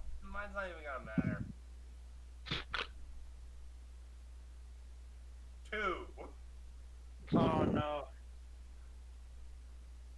I'm guessing I that look at fell- him, and I look at Torla, and I look back at him, and I look back at Torla. Were there any potential side effects from that curse removal? Not that she said. Why? I don't know, he just seems a little off his game today. Start picking my ear absentmindedly. And this is speaking as someone who has many off days. I got a 19 for my book. Okay. So it's going to take you guys the better part of 30 minutes to an hour to go through the information. Oh, motherfucker. Sorry, one of my apps on my computer just crashed. Out. Mm-hmm. Okay. So, after reading the tome about a brief history of werewolves, your knowledge that you gain, Skywatcher, is werewolves be bad. Well then. It's pretty much what you learn. Don't really maintain it, just kind of see the pictures, and they're always mean looking and scary and relatively nasty. You're not really paying attention to the words at this point, just kind of flipping through. Werewolves be bad. Yay. The brief history of battles, on the other hand, you spend the next hour or so kind of flipping through, reading about some of the battles, the great wars of the Desoir era. A couple stand out to you where the king has ordered the troops to the front lines to defend the city from some recent invaders. Some based in Elven, some facing hordes of humans and creatures. But one kind of stands out where uh, they talk about a specific order. Okay. It was the Order of Tooth and Claw. The Order of Tooth and Claw. Huh. Fitting.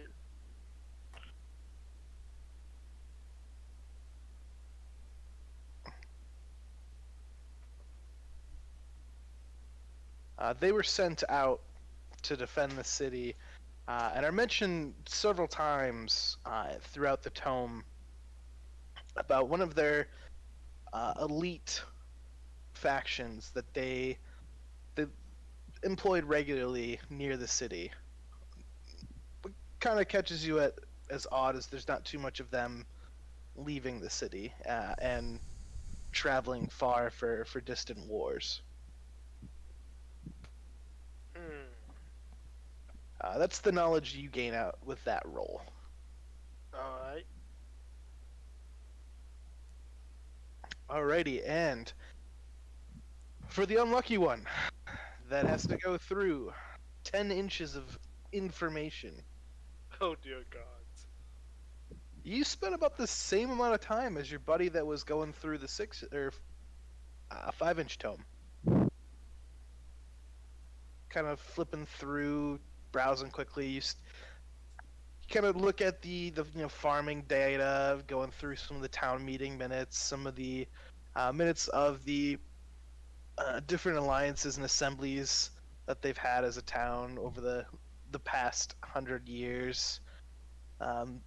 Kind of looks familiar. After that first section, you get to the next 100 years, and you start getting into the Dessoir era. As you round that area, you start finding, mentions of a few different villages that they seem to be mostly popular. There was one that kind of seemed a little off, kind of not normal. It's from one of the towns to the north, more in the, I think it's the Everrun Forest. 1 second.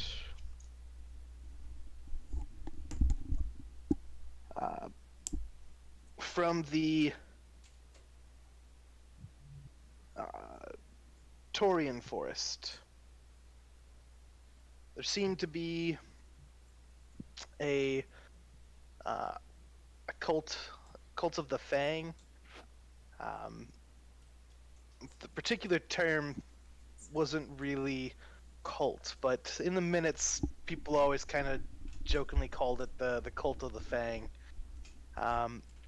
It seemed that there was consistent trade done within the original keep, and it just says the fanged palace. It doesn't seem to be anything you can recall based on your knowledge of the area and kind of the histories. Being mostly a druid that spent most of your time in your village, not really learning too much about the outside world, as your clan was really designed to protect itself and the various elemental planes from slipping into the prime material. With that, you find a couple other mentions to a few other tribes. There's one called the Padfoot. They're mentioned a few times throughout the early parts of the era from the Ivy Heart Thicket, kind of close to Kaimul, just below the Iron Seat Ridge. There's talks of trade with Thorhill and the leaders of the area. and towards the end of the early part of the era, so the first kind of quarter, it seems to almost stop. Communication doesn't seem like they're there anymore, but they are starting to talk more about internal factions, and they talk about Tooth and Claw, and they talk about um, a few of the other sections. So they have the Lion Heads, you have the Trickfoots, you have um, the royal families that they mention, the Desward lineage, as well as the kind of ruling castes from around the area, and how they've partnered and bartered for trade, maintained trade routes, what they would kind of do for each other in return for certain resources. Um, some offered a trade route in making uh, Amman a port city, so utilizing them and establishing port rights, and for various other nations that are a little bit more landlocked. So they do have all that discussed, and that's what you gain from your reading. All right. All right. As you guys are kind of enthralled with your reading, we'll flip flop and head back to Norvar and Toblin. But before we continue, we're going to take a 5-minute bio break. Yes. Okay. Are we still planning on signing off between 10 and 10:15? Or are we going to 10:30 because we skipped 2 weeks? That's probably going to take us to 10:20, 10:30, depending on where this next two sessions gets, or the next two conversations gets us. But I need to take a leak, so Okay. And then Bio you grab the break. charger then. Probably need to go. Well, possibly need to go. My grandma's here.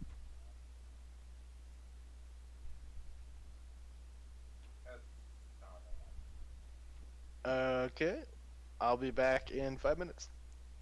Alright. Book everyone.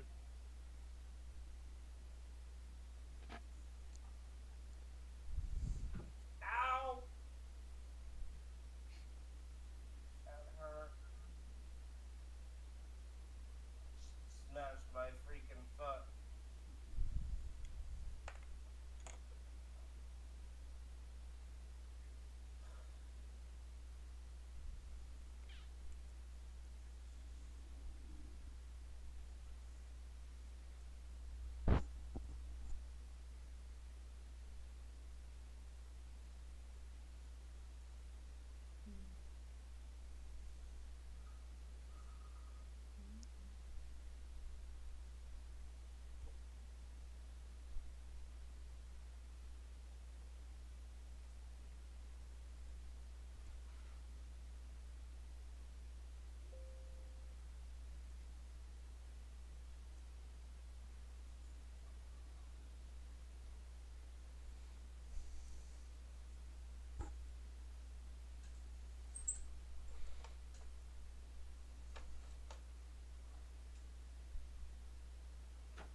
Hello? Hello. Okay. Is everyone back? I never Yes. left. Yeah, I didn't leave. Okay. Yeah, apologies. I had to leave. It was going on for too long. You needed to take care of it. Mm. Alrighty. So it sounds like everyone's back. We'll just jump into it. We won't have to take a full 5 minutes. So we flipped the script and headed back to our intrepid duo Mhm. as they're looking to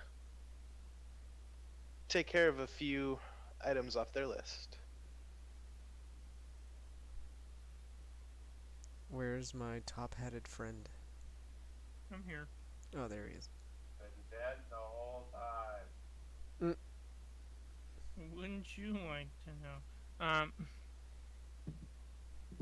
So we head back to Copperfield's residence. Okay. So you make your way up towards the cloud top. Again, as was the norm, you're stopped by the guards. Mm-hmm. Well, what's your business here? Oh, well, we have a letter to deliver to the Copperfield residence. All right. You're one of those courier folk, aren't you? Yes, we are. Oh, right. What do you mean, one of those courier folk? You're not there. All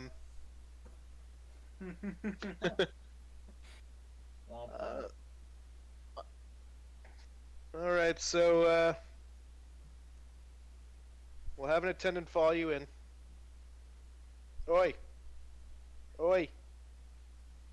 Kind of waves over. Kind of one of the guys from walking the block a little bit down the road. Kind of motions over. Kind of heads over. Alright, I need you to take him over to the Copperfield residence. They're couriers, dropping off a letter. Yeah, you know the drill. Go with them. On your way. And you're in and heading over with an escort to the Copperfield residence. Alright. Yeah, it takes, a minute or two walk as you're crossing the courtyards and the open area of the Cloud Top district, and you arrive at the Copperfield residence. Okay, I will walk up to the door and knock on it. Right as he knocks on it, because I remember what happened last time, I just start mimicking like all the clattering, clashing sounds and the oh god, oh why, oh man, it's all just coming out of my face. The guard kind of looks at you a little bit funny, like, "What are you doing?" And then, as he's looking at you, you can hear, "What? Oh, 1 minute!" And you can hear just scurrying of paper, kind of just like, this goes over here, oh boy, and just kind of like sweeping things around, and just through the glass window, you can kind of see him sweeping some papers underneath a rug and putting the rug down. And kind of rushing over. Yes. What can we do for you today? I look at the guard and just kind of like wink, just like like one of those "I told you so." The guard is trying visibly not to laugh, just biting his lip and trying to look tough and hold his post. But damn, was that funny.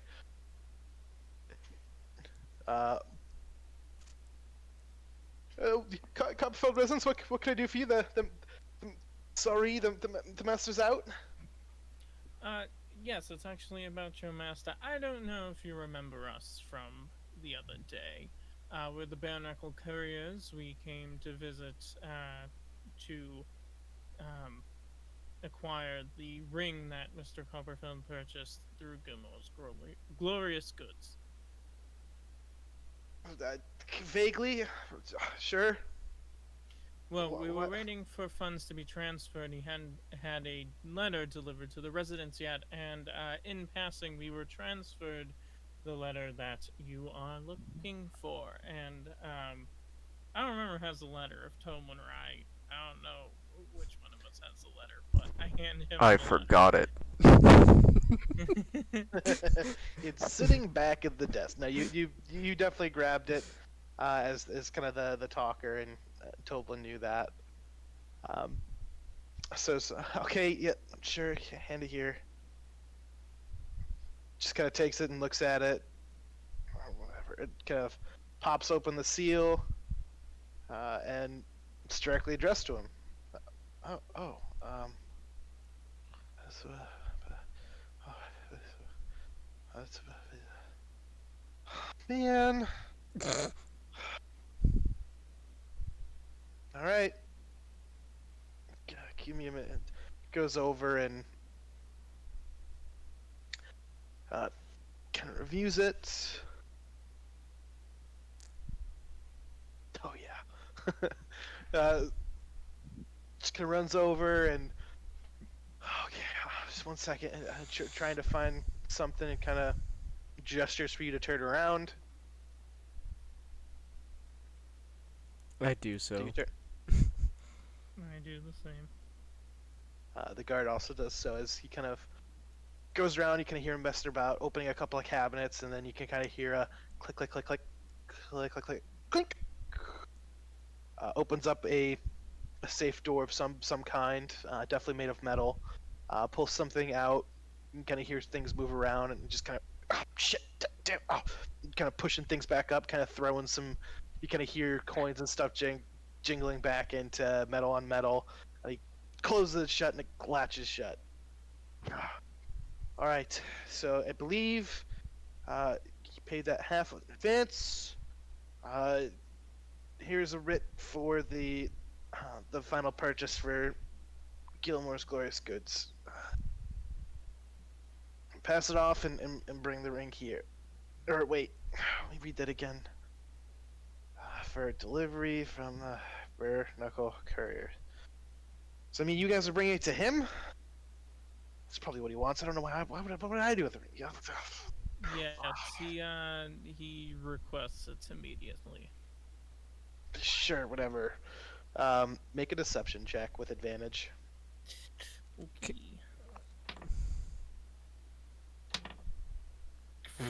That second roll was horrible. But the first roll is a 25. Oh, yeah. It just kind of gets a little bit wide-eyed, like, oh crap, go!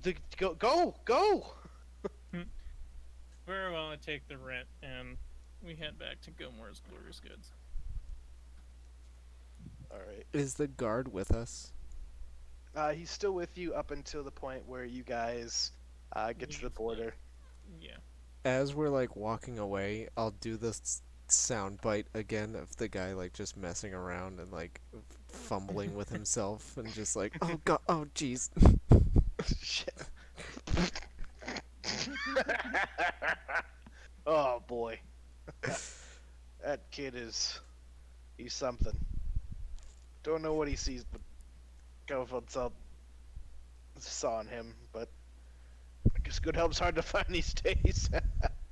You have a good journey. I like salute at him and as we leave. Good day.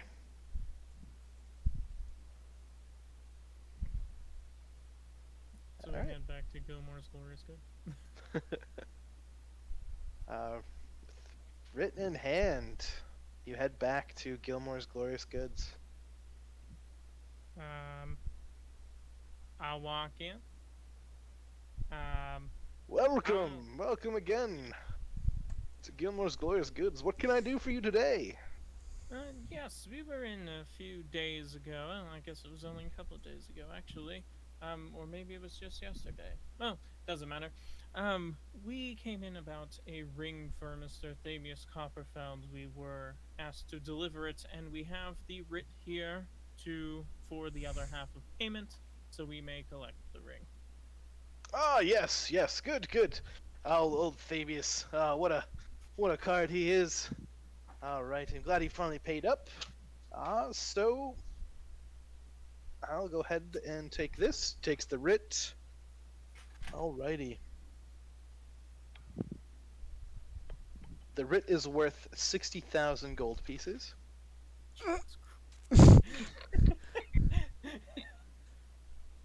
My wallet just cried. Continue. The overall ring itself cost 120,000 gold pieces. You hear bank my account feathers just shiver, dissipated. and the reason you can melted in hear my. sadness. Go ahead. Yeah. Yeah, you hear my feathers shiver, and the reason you can hear that is because there's so much shit in all of my feathers that I like shake, and it's just like jingle, jingle, jingle.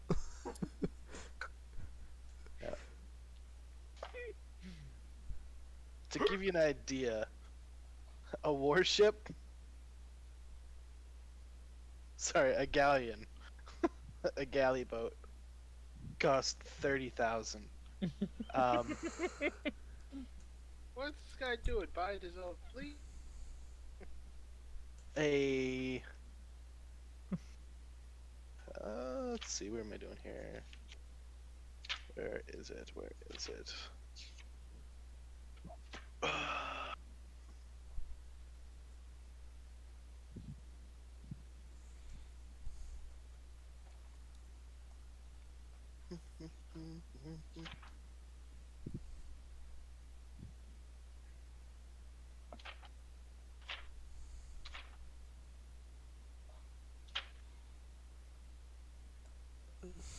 Ten years later. Oof. I gotta find the right page. I know, I'm just goofing.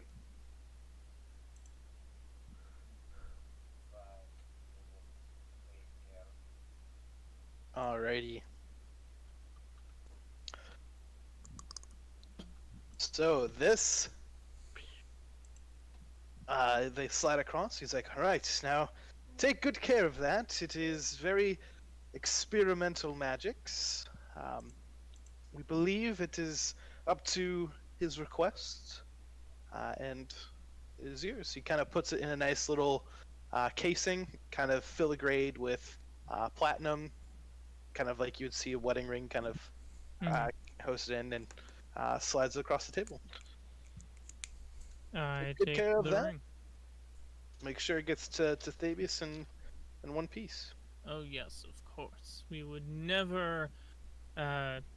We always finish what we started. Glad to hear it. Well, maybe we'll come by later for some more goods, but we must get going now. Have a good day. Good day. I will leave Gilmore's Glorious Goods. Who picked up the ring? Did you pick it up? I did. Damn. Yeah. Yep. Yeah, I know. All right. Shiny! Hold on. Let's be bad guys. DM, Yep. how shiny is it? It is a. Okay, let me get the notes on this. It is a finely crafted ring of platinum with beautiful filigree and I forget what the word is for the design, where it's spider-like tendrils connecting to the top, almost like branches grasping on both sides of this heart-shaped ruby that is about the size of your thumbnail. So pretty large ruby. It gleams and glistens in the sun. It is very shiny. It has a aura about it, and does feel that it contains great power, and requires attunement based off of the view that you've gotten of it. All right. You know what I'm gonna do. However, since Norvar's holding it, I'm going to attempt to resist myself to steal it from him. Nova, hide it. So I will be rolling a D100, and you can pick a number that would make me want to steal it. All right, so before you roll, since you're resisting, Mm-hmm. 1 to 30, you're gonna try and take it. Anything above 30, you don't try and take it. 85. You successfully resist the temptation, though it is very shiny. You kind of reach your feathers out, and you're like, no, he's my friend. No. bad.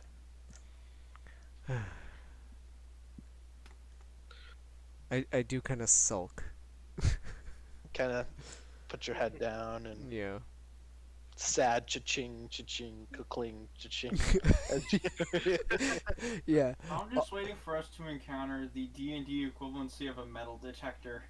So we leave Gilmore's Glorious Goods. Mhm. I want to meet back up with the others.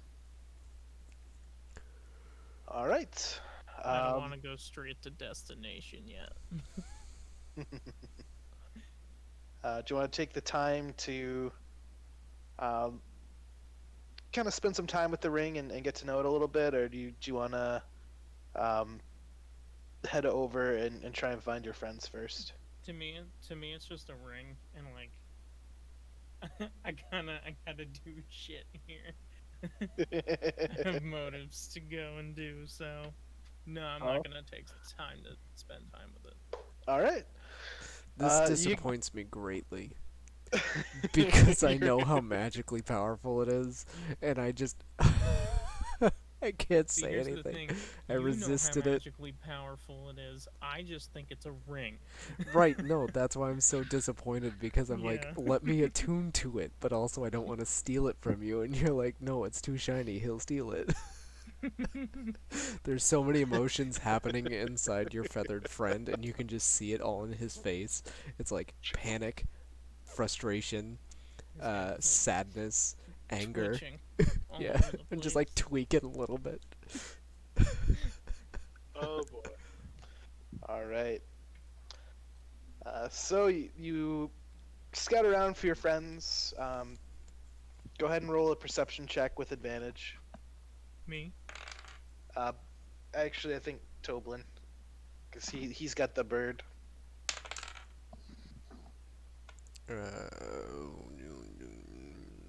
11.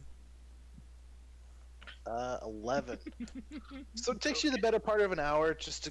They are inside. It's not very easy to find them. We kind of send it around. You knew that they were trying to get someone healed, so you kind of send it around towards the temple district. And as you're doing there, you do catch glimpse of your Goliath friend, who seems to be very, very bored at a building in the temple district. In fact, he's gotten so bored, he's decided to go outside and kind of spar around with the monks of the Cobalt Soul.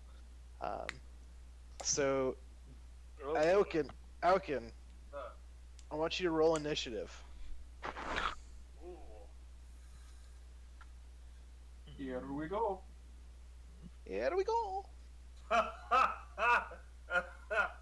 2. wow. You are going second. So this is a friendly brawl, or I guess it's technically a scrap. It's kind of done in training.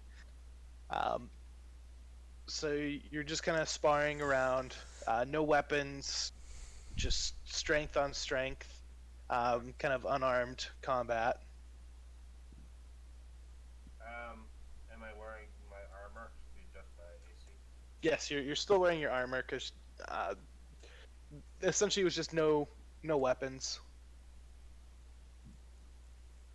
Mostly because monks themselves are pretty much weapons, so you wanted a little extra protection. Okay. Let's go. 1 second, getting my monk. Oh boy. We are so doomed.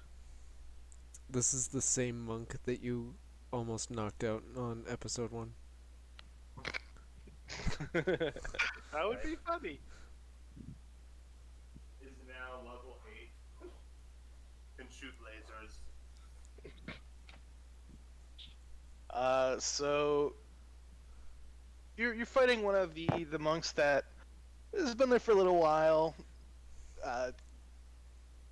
Kind of almost as familiar with kind of going out and getting information and kind of learning about the world. So well traveled.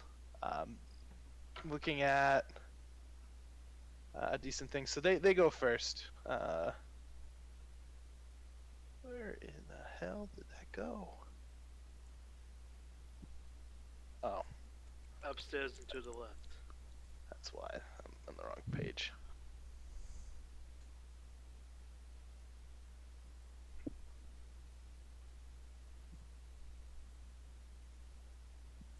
All right, so they are kind of running at you. They're gonna go ahead and make a unarmed strike.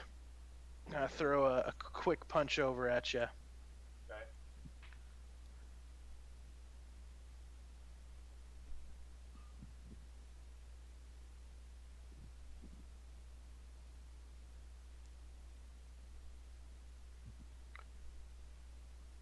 Does a 12 hit? No. Okay. They're taking a second attack. Pop, pop. This one misses as well. Okay. Kind of wearing the armor, it's just running up, and he's kind of dodging back and forth, weaving, and kind of throws a couple of pops on the side. It just glances off your armor as it kind of gets closer. You're just kind of stepping away and kind of backstepping and avoiding things. The current monk's not too happy about it, but fine. Cool. Now Now it is your turn. I go. Mhm. Cool. So I roll an unarmed strike.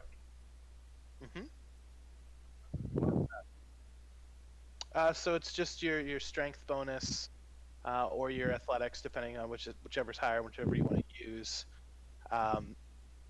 to hit. So you roll to hit plus your Athletics is 7, so yeah. So I rolled an 18 total. 18 total. So you do hit, I believe. Let me confirm here with the level 5. Because it is unarmored defense. Plus dex.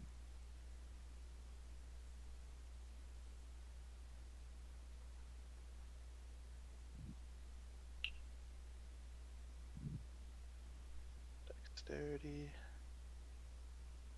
All right. Yep. So you're able to get a good hit in. You just hit. Right? Rolling for damage. Should be a. Do you have any abilities that give you better than one? I believe it's just a one point of damage. Do you have a D4 for your unarmed strike? On my character sheet, it just tells me that my unarmed strike is 5 damage. Yep. So it's straight 5 damage then. So it's 1 probably plus 4 likely. So you go ahead and you whack him good. Just kind of takes it and is a little bit of pissed that you got a hit on him. Body shot. So at that point, you can see that he's not very happy with it. Goes ahead and comes back at you. That is an 17 to hit. That hits. All right, so you take. Oh no, where did my tray of dice go? There it is. They ran away.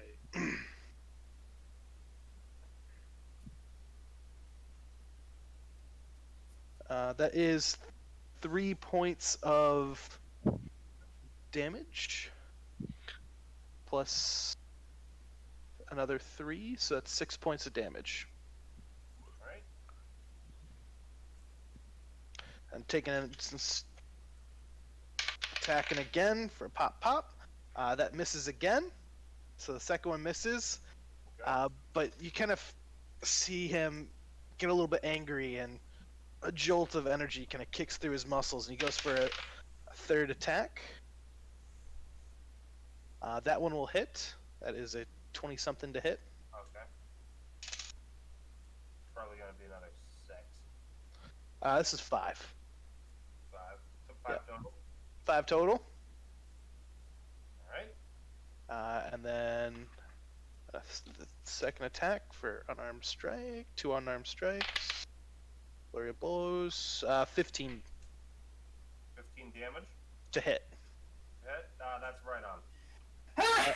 So he meets, so that hits. Dear God. Bless you. All right. That is 3 points, or 4 points of damage. Cool. Hold on. Let me look at my features real quick.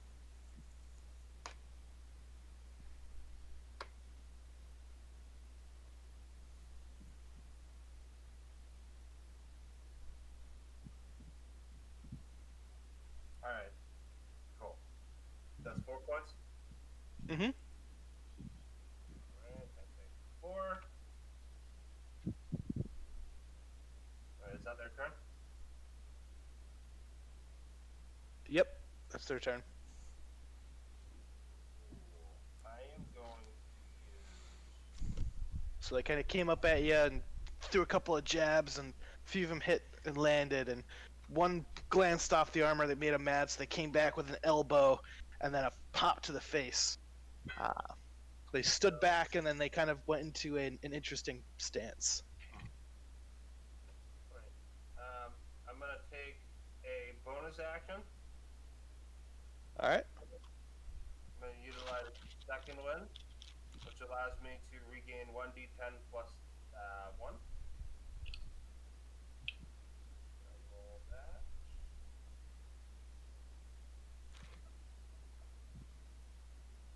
Alright, so I gain 4 back.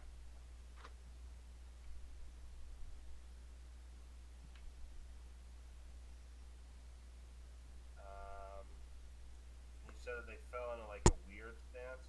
Mm-hmm. Did we establish any rules to this? Besides it being friendly and non-lethal? No, just again, it was unarmed. First to pass out loses, and then there's a couple of monks on the side ready to heal if need be. Okay, so I can cast. Yep, it was not explicitly forbidden. Alright, I am going to cast the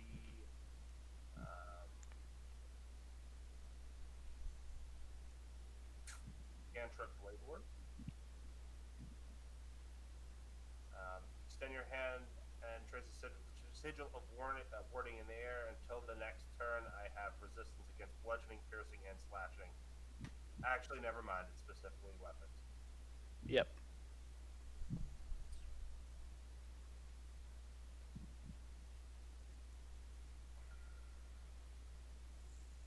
I'm engaged right now. Oh, that's so great. Yep, you're engaged. You're I'm gonna attack, swing for the one that I hit before.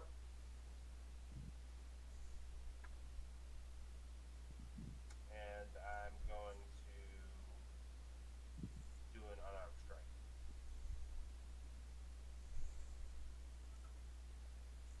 Damn it. 10. all right. Did you roll a second one and take the lower of the two rolls? But it doesn't matter because you rolled a 10, so never mind. Yeah, the other one would have been 26, so. All right. Go ahead, and at this point, kind of seeing what you're trying to do, kind of the monk's getting a little bit cocky, takes a step back, leaves your, takes the disengage action for their actions, so they don't take attack of opportunity, and kind of walks back and stands in the middle of the kind of sand pit that's this kind of crucible grounds, and just puts up their hand Morpheus style and does the come here. Cool. That's all he does. That's all they do. Cool. I'm going to advance on him, Okay. and I'm going to cast Shocking Grasp. All right. Roll the hit. What level are you casting? Isn't that a cantrip? Cantrip. That's 18 to hit. That'll hit.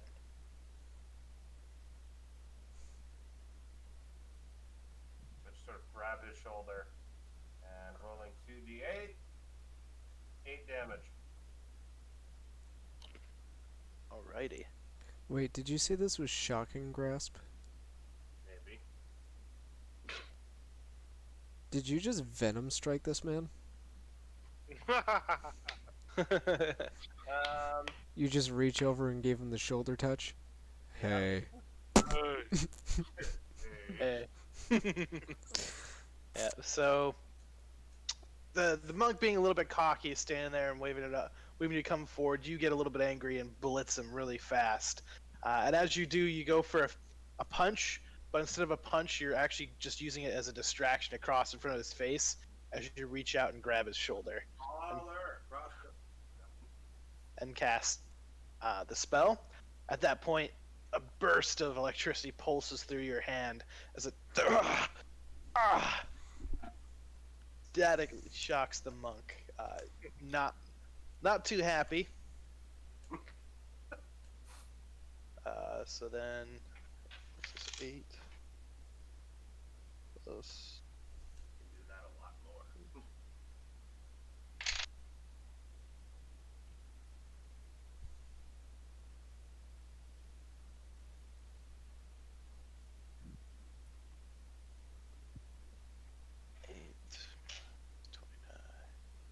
What was your first hit? What do you mean? How much damage did you do the first hit? Those were both for 4 points on the shocking grab. Okay.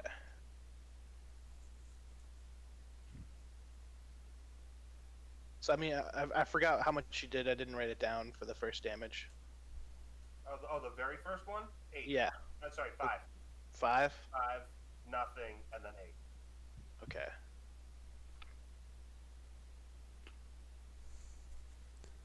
Alrighty. Kind of shaken off and not too happy that you got a good couple of hits in. Goes ahead and goes for a strike here. So first one is a 19 to hit. The second one is a 12 to hit. Okay. So, the 19 hits. Okay, 19 hits. Yep. All right. So they're gonna go ahead and do 7 damage. Just 7? Yep, 7 damage, and then I need you to make a Constitution saving throw. So, before that, can I take a reaction for the damage first? Yep. Alright, I'm going to activate Stone's Endurance. I can reduce damage by 1d12 plus 3. Alrighty.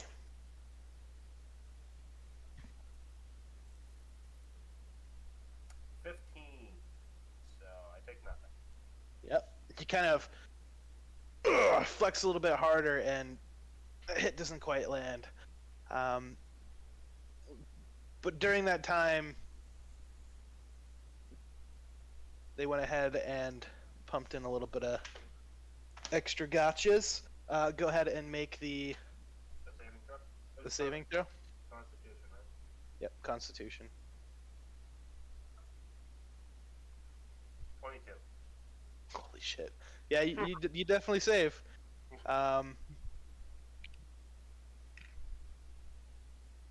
So you feel an overwhelming pulse through your body, and you kind of shrug it off after using the stone's endurance to really give you a boost. Okay, the monk's looking a little bit nervous. It's your turn.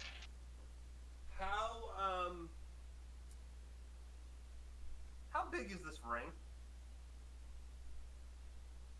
It's about Uh-oh. a kind of 30 foot radius, so It's relatively big. It's meant for multiple groups sparring. Right now, it's just you two, and a few of the other monks have kind of stopped after seeing the intensity of the fight. Of just kind of watching and studying and learning around the kind of edges of the circle.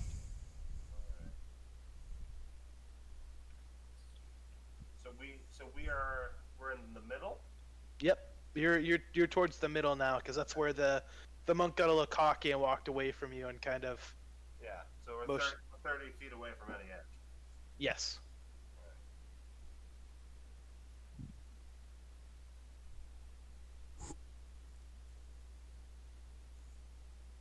Cool. I'm going to cast Gust of Wind. And as I'm doing this, I'm going to make a palm thrust at his chest, but I'm not going to make contact. Do you know what this does, Andrew? I do not. Okay. So it creates a strong wind 60 feet long and 10 feet wide, blasts from you in a direction you choose from the spell's duration, which is a minute.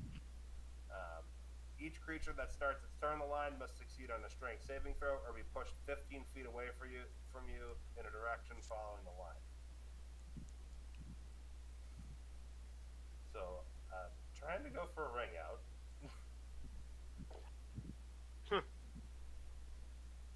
Alrighty. Cast it. So. He has to meet. Well. Does it start the turn, or when you cast it, I have to roll it? On the start of your turn. So I'm Okay. casting it on where you are now. When you start your turn, if you're there, you have to make the save. As a bonus action on each of my turns before the spell ends, I can change the direction in which the line blasts from me. Okay. So what's the save? Strength. 21. Okay, he saves. Okay. Just kind of walks forward a little bit, steps out of the line.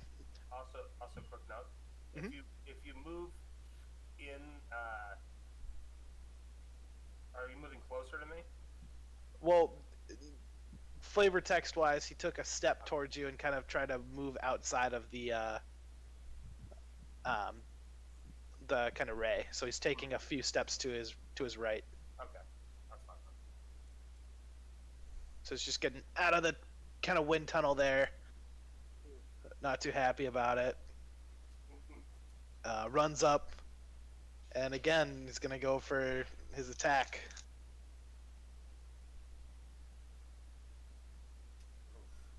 That is a 16 and a 22.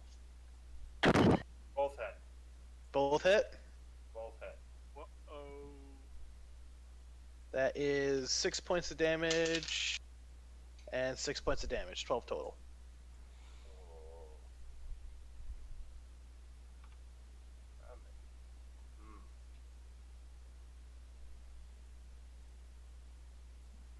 Alright, I'm pissed off and I'm. Oh, make a Constitution saving throw, by the way, for your concentration spell. 21. You're good. Spell remains, doesn't dissipate immediately. It is your turn.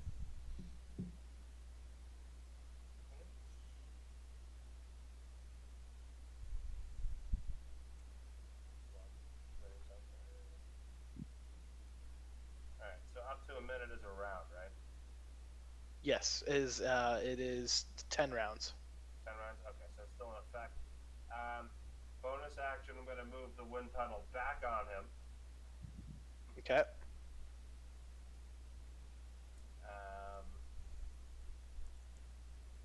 Can't cast anything up. How far?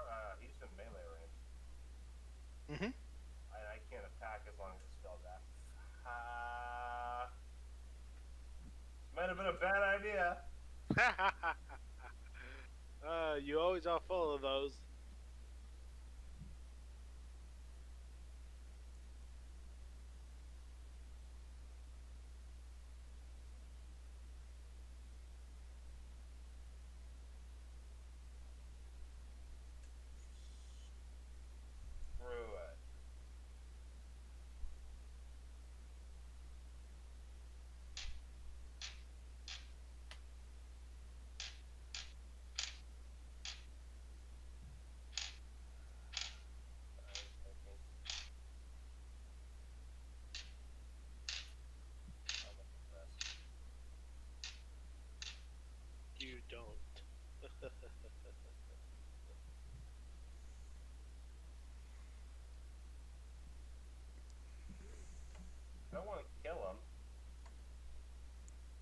You can say that.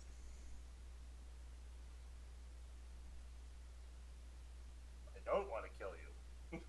No, I mean you can declare that on an attack. Yeah, you can say non-lethal. Yeah, and instead of, and because you're unarmed, it's pretty hard to be lethal. But if you say it's a non-lethal strike, and you think it's gonna bring him to 0, it just knocks him out. Alright, I'm gonna hit him with an unarmed strike and when probably cancel off it. You can cast anything at him. I mean, it's a monk. They're pretty resilient bastards. Indeed. What would you do? Think about it. What would your character do? You're mad. You're dumb. You're getting beat. I'd probably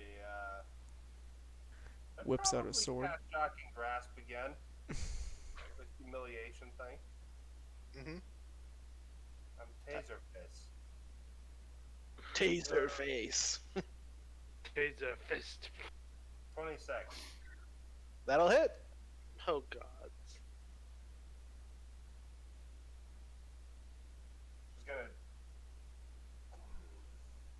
Just gonna grab the motherfucker by his shoulders. I And go, hey. 4 damage. How much? 4. Is he wearing any metal? No. It's a monk in robes.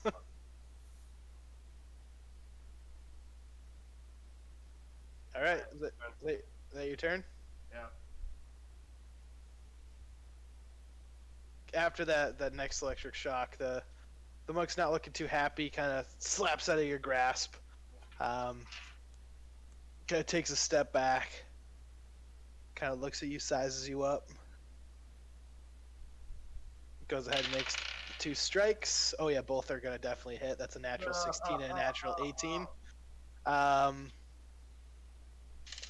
That is 4 points. That is 6 points. I have 0 health left. You are knocked down and knocked out. Play. And you've lost. And the monk kind of walks over and kind of helps you up. Says a word of healing. You gain 3 hit points. So you're back to conscious. And, you put a good fight. Made me worry there for a little bit, but I never had any doubts. That was Okay. a pretty lively challenge. Indeed. It almost made me sweat there for a minute. Well, good fight. Kind of grips your arm, Beastmaster style, to kind of help you up. The forearm grab. Strength and honor. Kind of pulls you up. And at that time, a few of the monks that were watching and kind of keep an eye on you go over to you, and they do several kind of prayers of healing, and you're back up to full health.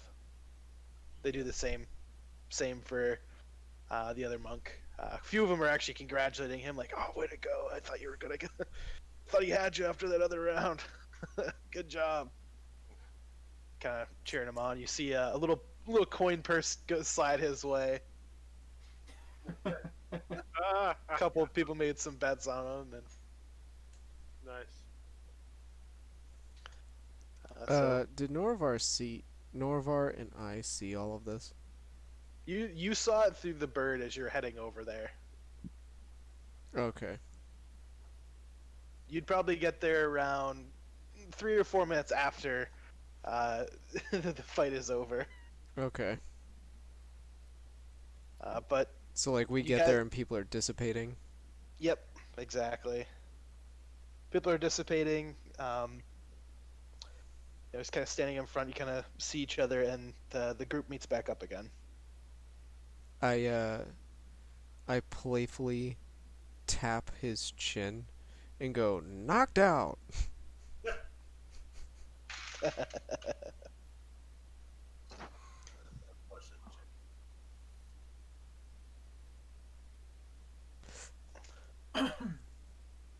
Alrighty. Well, it is getting late, my friends. Our group has finally reconvened after a day of Errands. chores and errands and going about um, getting things done. Surprisingly, made it out with a fantastic ring that just is a ring. Apparently, it's what's magic. Uh, My skin crawls. and our friends have healed our friend and our Goliath friend and started studying, taking to the books, trying to understand this potential threat. And we shall end it there because it is 10:40. Good. Yay. We're free. That was a good one. Alrighty. I hope you guys liked the aspect where I kept trying to flip the script and Yeah, it gave us all a chance to play. Very enjoyable. Yeah, I agree. always good. yeah, I'll definitely let you know. I felt so bad for Falcon. He really didn't do much, so I'm like, I'll give him a fight. It's what he wants. I know it. So, little friendly sparring. Cool. Hmm? What kind of monk was that? That was a monk of the Cobalt Soul. They really focus in kind of after looking around and kind of understand. They focus in on histories and gaining the untold truths of the land and bringing it into their archive. So they are archivists. So this one was a junior archivist who's been traveling on his own. Nice. Willing to prove himself in front of his peers, fighting a Goliath. Are we gonna Why say not? our goodbyes? But we'll Close out the stream? definitely close up the stream. And anything you guys want to say? I mean, I have my outro to do. Farewell. Until next time, travelers. All right. Well, I think that covers today's session. You guys did great. We got a lot done, and we'll come back to this in 2 weeks. I will be unavailable next week as I will be in Montana, and we'll pick it up again in 2 weeks. Have fun. Cool. Thank you all for coming out. Thank you all for hanging out. You're wonderful. Stay amazing. And remember, always be your best you.